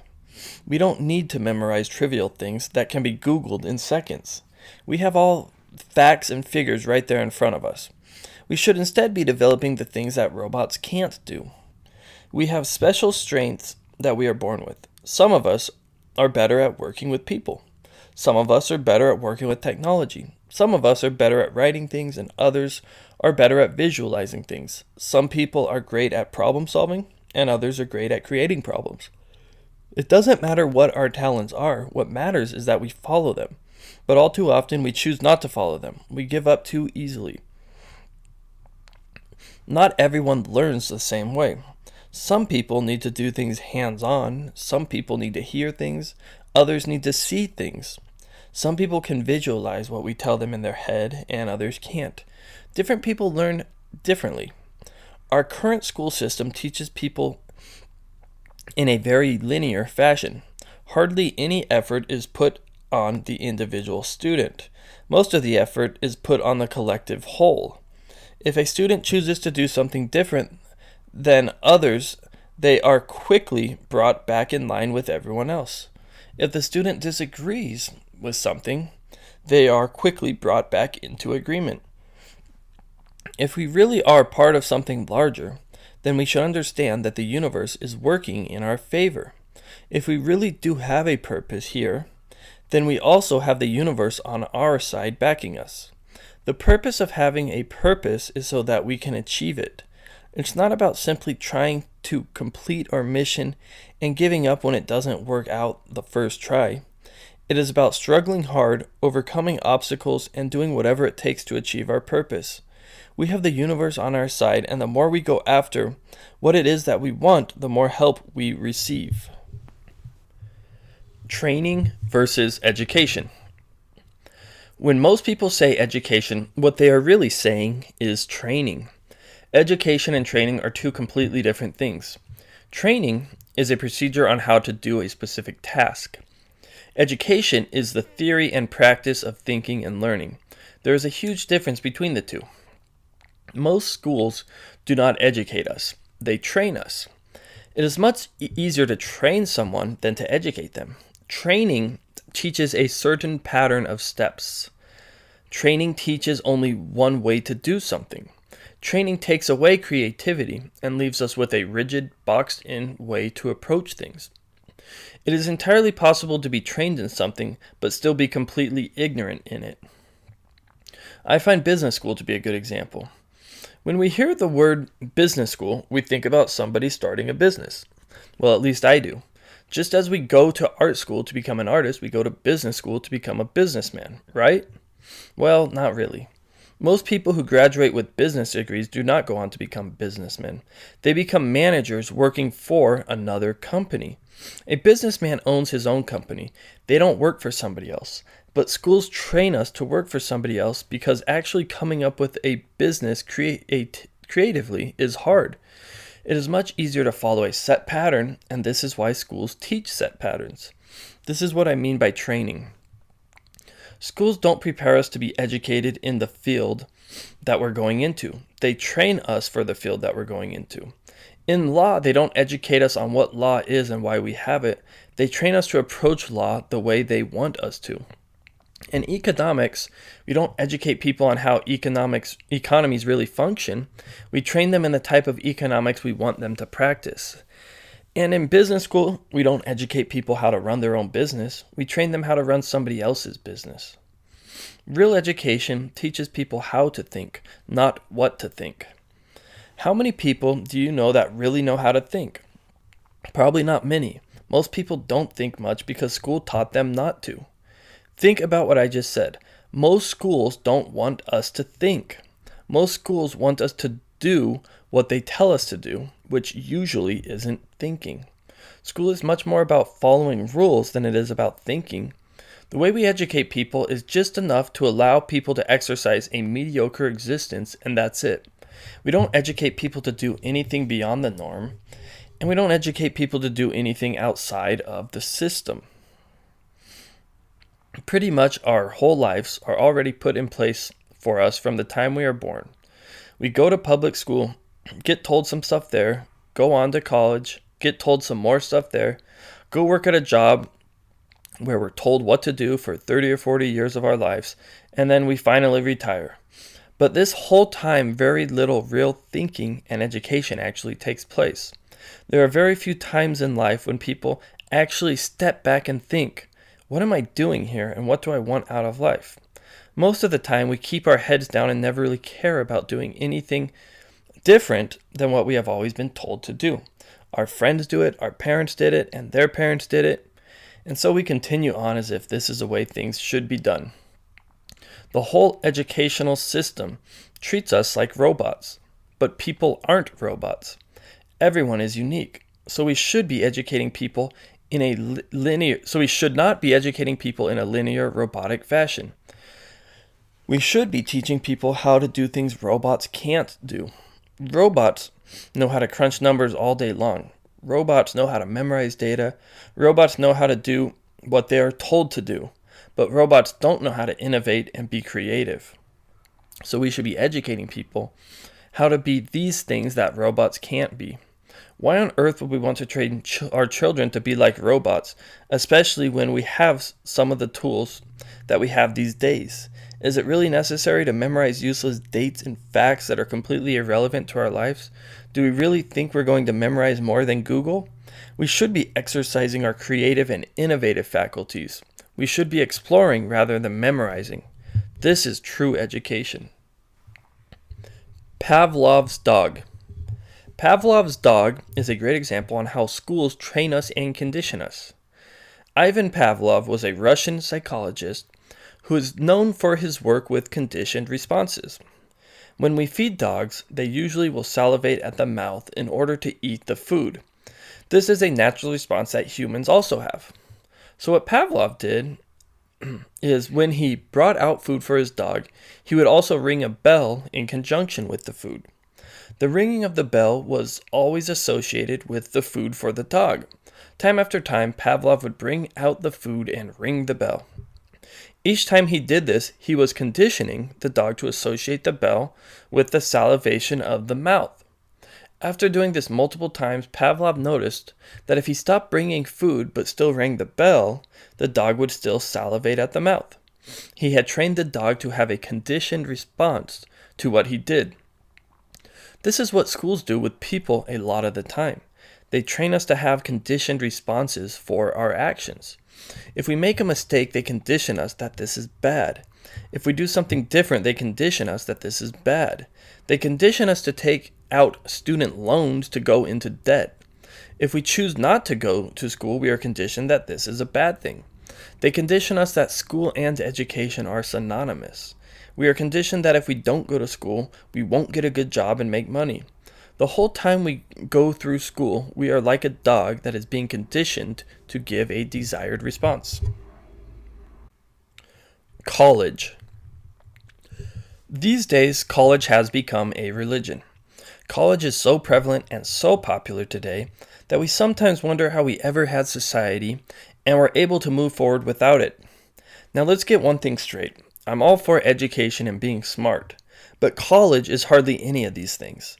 College has gone the way of religion and become the victim of inefficient, unnecessary, age-old dogma. College is a dinosaur that hasn't evolved with the times, just like religion. College operates on fear and enslaves us as opposed to freeing us. We all better go to college or else. If we don't go to school, we're screwed, and we better get good grades too. If we don't go to college, we're not going to get a job. This is what is ingrained in us our whole lives. Do we really need to spend hundreds of thousands of dollars and multiple years of our lives learning something in a boring fashion when we could just watch it easily and for free on YouTube? Do we really need to buy and carry around outdated books when we can just Google it instead? College is rendering itself more and more pointless every day. College just isn't that big of a deal anymore. I hate to be the bringer of bad news, but this is actually good news. Most people go to school to stand out from the rest of people trying to get jobs. But how do we expect to stand out from others if everyone else is going to college too? Going to college isn't unique. Everybody goes to college these days. If we want to be different, then we shouldn't go to college. College is overrated. College is expensive. College isn't going to solve all our problems in life. In fact, college is probably going to create more problems for us. Procrastination. Most people go to college as a means of procrastination. Why get a job when we can get a student loan? Why get on with our lives when we can get on with partying? College is usually for people who are unsure on what to do with their life. But going to college isn't going to make us any more sure. And spending thousands of dollars before knowing what we want to do doesn't seem too bright. Rather than do the Pavlov's dog response of going to school and blowing money, people should really just sit down, get honest with themselves, and think long and hard about what it is they really want out of life. Now, I know it's not easy. Doing things that require thinking usually aren't easy. Doing creative things usually aren't easy. But college isn't going to make them any easier. People need to just sit down and figure out what it is they want to do with their life. In almost every case, we will find that we don't need college to do whatever it is. But since people haven't ever honestly and sincerely thought about what their strengths are and what they contribute to the world, they just collapse under the fold of going to college to be like everyone else. College isn't going to solve our problems of finding a job.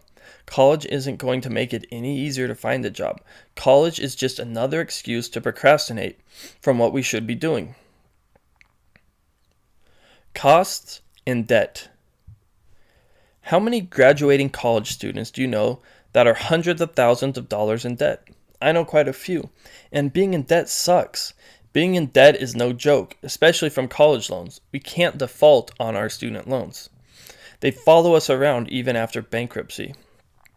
Do most people really stop to think about how hard it is and how long it is going to take to pay off $100,000 in college loans? That's a lot of freaking money. Are we going to pay $200 a month for 40 years? Does that sound fun to you? Money doesn't just grow on trees, and paying off $100,000 when we're also paying for rent, car, insurance, phone, and other things is no easy task. Paying off loans is a huge challenge, and going to college to learn something that nobody wants to hire us for anyway isn't our magic ticket to making lots of money or paying off debt. So why is college so expensive? It used to not be this way. College used to be a fair price, and students used to not need loans to go to school. Why is it the norm these days for people to go take out loans to go to school? Why, when people think of going to school, do they immediately think about financial aid? The same way when they think of buying a home, they immediately think about mortgage aid.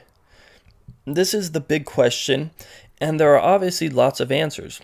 One blaring answer is that the government started to guarantee the loans that banks were making. The exact same thing that happened with the housing boom that busted in 2008. Just as the government essentially forced banks to make bad loans to bad borrowers during the housing boom, the government has now essentially forced banks to make bad loans to bad college borrowers. When banks make loans for something, it almost always raises a price for that thing. This is why real estate prices went up. Real estate prices went up because people were able to get loans for things that they normally couldn't afford. Demand rose because people had money that was loaned to them to buy things that were outside of their normal spending ability. This isn't real demand. This is fake demand. If it was real demand, people would be buying these things without loans, and they wouldn't be defaulting on the loans that they have. This is what also has happened with colleges. People who shouldn't be in school because they can't afford it are going to school because of bad loans that the government is backing. Do we really expect these students to pay off their student loans? Do we expect our neighbors to pay off their mortgages? So we have a generation of students feeling they are entitled to go to college because the government thinks that is the right thing to do. This is the height of ignorance on so many levels. 1, government doesn't know what's best for us. 2, going to college doesn't guarantee us money, a job, or an education upon graduation. And 3, we shouldn't buy things we can't afford. But for some reason, people still seem to think that college is the right thing to do and will pay big money and create tons of debt to do it. It's hard to stop ignorance. At least the colleges are making money, I suppose. Degrees. One of the biggest reasons people go to college is to get a degree. A lot of the time, this is the only reason people go. But a degree doesn't prove competency in a particular field to study. Anybody hiring solely because a person has a degree is just as mindless as the person with the degree. Degrees mean very, very little in the real world. Now, I know there are certain professions where degrees do make a bit of a difference, like doctors and lawyers. But this is like 1% of people going to college. All the other 99% going to college probably don't need that degree. A liberal arts degree isn't going to make it any easier for someone to get hired at a job. A degree in art or psychology just isn't a big deal. A degree in marketing or business doesn't make a difference.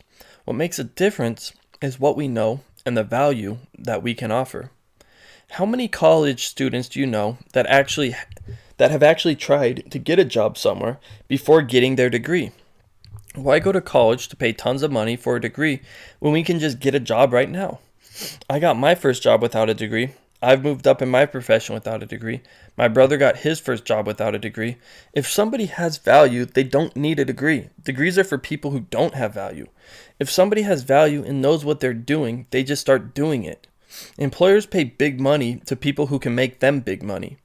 If someone can make an employer money, then the employer doesn't care about the degree. Walt Disney said it best, quote, "Never mind the classification, just get that guy in here," end quote. A degree can't possibly prove competency in something. Just because someone has a degree doesn't mean they know what they're doing. There can be two people with the same degree, and one of them can be completely ignorant and not understanding of what the degree represents, and the other could be a complete prodigy who has a complete grasp over the subject matter. Degrees are too broad and too general to ever accurately measure all the elements that go into competency. Smart people aren't always going to have degrees. Dumb people might often have degrees. What matters is the person, not the piece of paper. College trains us for a job. Another large problem with college is that it trains us to get a job. Many people will think getting a job is a good thing, and in some cases it can be. But the whole college system trains us that we are to go work for somebody else and make them rich. College never teaches us to become our own boss and build our own company. Even business school doesn't really teach true entrepreneurship. It teaches us how to manage somebody else's business. The goal of college shouldn't be to go work for somebody else. This is a huge perversion and one of the main problems of college. We don't need more people lining up to go work for a job that nobody wants to pay for. There is no shortage of college graduates looking for jobs, and yet there just seems to be less and less of them to go around. What we really need are people who create their own jobs and jobs for others. College doesn't teach this, and it never has. College isn't solving the problems of the real world when it trains us to be employees for somebody else. We don't need more employees. We already have too many of them. We need creative individuals who can innovate and solve the problems of the world. There's plenty of work to be done. All we need to do is turn on the news or talk to a few people to see all the things that need improvement. There is never a shortage of work to be done. We need better education. We need higher quality foods. We need cleaner sources of energy, and the list goes on and on. There is no shortage of things to be done. The only shortage is people who actually have the guts to do something about it. That is a real problem. College doesn't teach people how to have courage. It teaches them how to expect somebody else to do courageous things for them instead, similarly to how a child has their parent do the real work. The idea of going to college and then getting a job is shallow and highly dated. There are no more jobs to give. The jobs of the future will be jobs of innovation. We already have robots replacing you. Your job just got replaced by a computer program that does it 10,000 times faster and 100 times more efficient than you. We can't compete, and we shouldn't. It's time to step up and create our own job. College isn't going to get us a job, and people don't want to give us a job. It's time to learn how to look after ourselves. It's time to become an adult. Employees versus entrepreneurs. One of the absolute largest problems with the way we handle education in the world is that we train people to be employees. We teach people that the goal of education is for them to go to work for somebody else. We teach people that they should go to school and get a safe, secure job for the rest of their life. This is about one of the most ignorant things we can teach people to do. We don't need more employees. We have plenty of mindless robots all trained to think the same, lined up and ready to offer mediocre assistance to entrepreneurs. The only problem is the entrepreneurs don't want them, and they shouldn't want them. Most people offer very little to entrepreneurs because they have been miseducated and misguided. We need more entrepreneurs. We need more people who have a real education. You see, entrepreneurship isn't about making lots of money and burning people. Entrepreneurship and running a business isn't some greedy capitalistic thing where the super rich go out and take advantage of other people. Real entrepreneurship is life itself. Business is life. Real business is going out and doing what needs to be done. Real business is going out and creating value in the world. Real business is going out and offering our unique strengths to the world where they are needed. This is real entrepreneurship, and this is what the world desperately is in need of and is lacking greatly. When a businessman goes out and does something that nobody else has done, they are creating value. When somebody creates value, they make the lives of not just themselves better, but of everyone else as well. We need to stop looking at being a businessman as some greedy elite guy in a fancy business suit and start looking at it as each and every one of us as a human being. Every human being is a businessman. Every one of us is an entrepreneur. We all know how to make the world better in many different ways. We just avoid taking action and doing it. We don't have the guts to do it. We're scared. We would much rather spend 4 years going into debt and paying off student loans, working a job we hate for 30 years, than working creatively and diligently towards our own entrepreneurial adventure. But why? Going to school isn't fun. Learning a bunch of stuff we're never going to use in the real world isn't cool at all. So why do it at all? Why not just jump into the real world and start enjoying it? Being an entrepreneur is fun. Being an entrepreneur is real. Being an entrepreneur is simply living our own life in accord to our own unique free will. But we don't want to be entrepreneurs because we're afraid. We would rather procrastinate and hide. We don't want to grow. We want to be told what to do, and we want somebody to hold our hand and tell us everything is okay. And we'll pay big money for it. I am willing to bet that if rather than enslaving themselves with approximately $50,000 in debt for college, people instead just spent 5 to 10 years working towards a business, they would find much more success and happiness than school would ever find them. That is because being an entrepreneur is college. We learn the most by doing. Becoming an entrepreneur will teach us more than school ever will. Yes, of course there's a time for reading, grammar, math, and all that stuff. But there is especially a time for doing, jumping into the real world and creating your dream.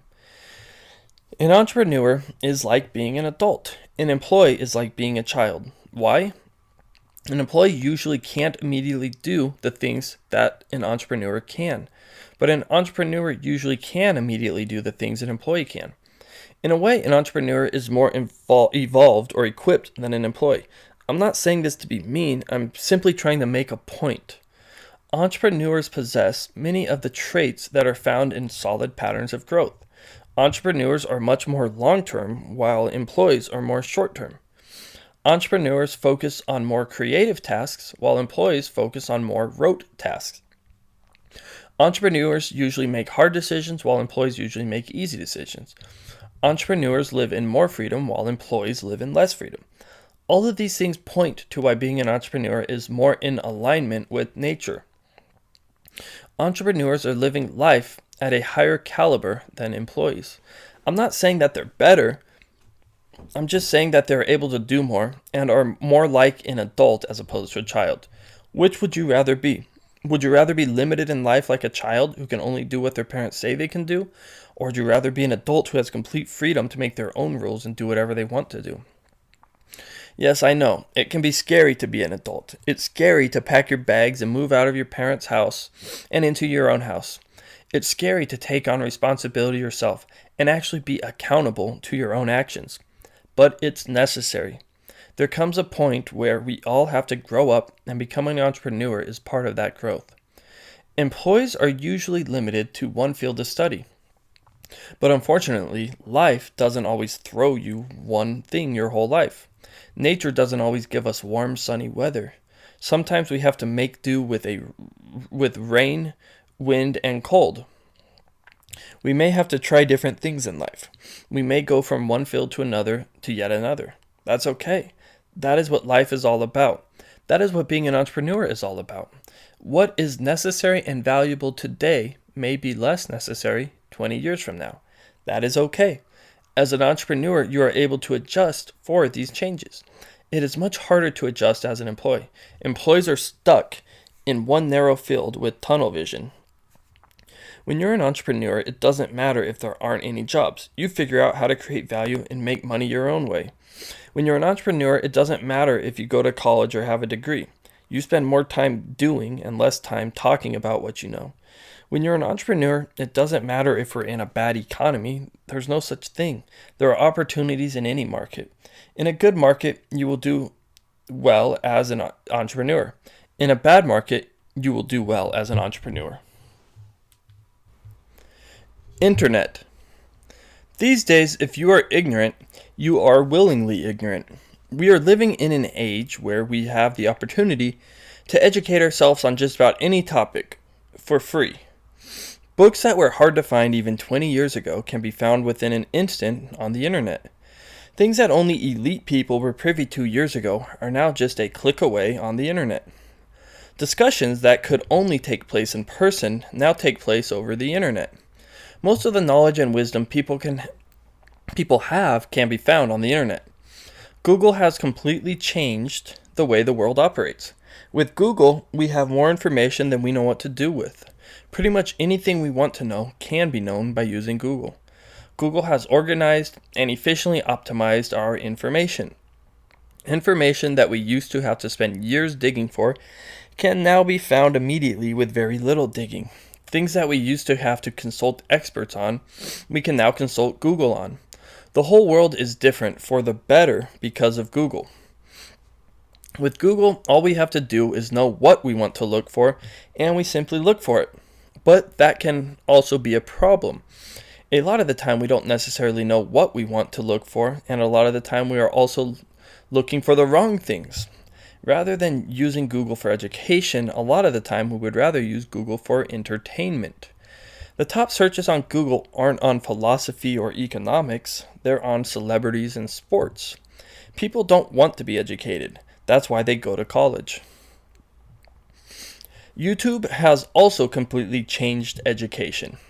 Even if we're not very fond of reading stuff online, we can most certainly watch a 5 or 10 minute video on YouTube. You can now watch educational courses by top professors right in our own living room for the same price as Google. Free. The fact that it's free and not official is what throws people off. If YouTube was owned by Harvard and members were charged $100,000 per year to use it, perhaps then people would place a greater value on it. YouTube beats any school hands down. They have better videos than any school, and they have more videos than any school. All for free. The internet is a complete game changer. There are less and less compelling reasons to spend thousands of dollars and tons of time going to college anymore. It's just not necessary. If we really want an education, everything is right there in front of us. If we really want to know something, we can. With Google, YouTube, Wikipedia, and other sites, there is just no reason to be ignorant. All the information is right there. Everything is right there waiting for us to enlighten ourselves, and some of us slowly are discovering this. This has all happened so quick that people still haven't figured it out. The only reason people go to school to learn is because we still have schools and tell people that is where they will learn. If people really wanted to learn, they would just open up the internet and start learning. That's what I did, and that's what many more people are starting to do. The internet is a problem for college and a solution for education. We are discovering more and more every day that education is going the way of the music industry. It is no longer sufficient for a brick and mortar business to compete in the digital age the way that they are currently competing. Online classes are great, but even those aren't done right. We need to change the whole way we think about education with the internet. We don't need to spend thousands of dollars for education. Everything that we need to know can be done at extremely low costs. Information is free. It doesn't cost money to reproduce information like it does a physical book or a physical teacher. We are discovering more and more that these things just aren't necessary anymore. We don't need to get in debt to learn something. We just need to type it into Google. We don't need to listen to a professor in a classroom. We can listen to one on YouTube. We don't need to be a part of some advanced college to learn about history. It's all right there on the internet. The internet is more relevant, convenient, and up to date than college. College can't compete. The sooner we realize this, the sooner we will be less ignorant. Summary. Education should focus on each individual's unique strengths and interests. Education should draw out from the individual rather than put into them. Education should teach people how to think, not what to think. Our education trains us to give conditioned responses similar to Pavlov's dog. College is overrated. It teaches us to procrastinate from life. It puts us in debt. It focuses on degrees rather than competency, and it trains us to work for somebody else rather than ourselves. We should be educating people how to be entrepreneurs, not employees. The internet opens up avenues for learning we would have never dreamed of 20 years ago. With Google and YouTube, we can earn a PhD in life.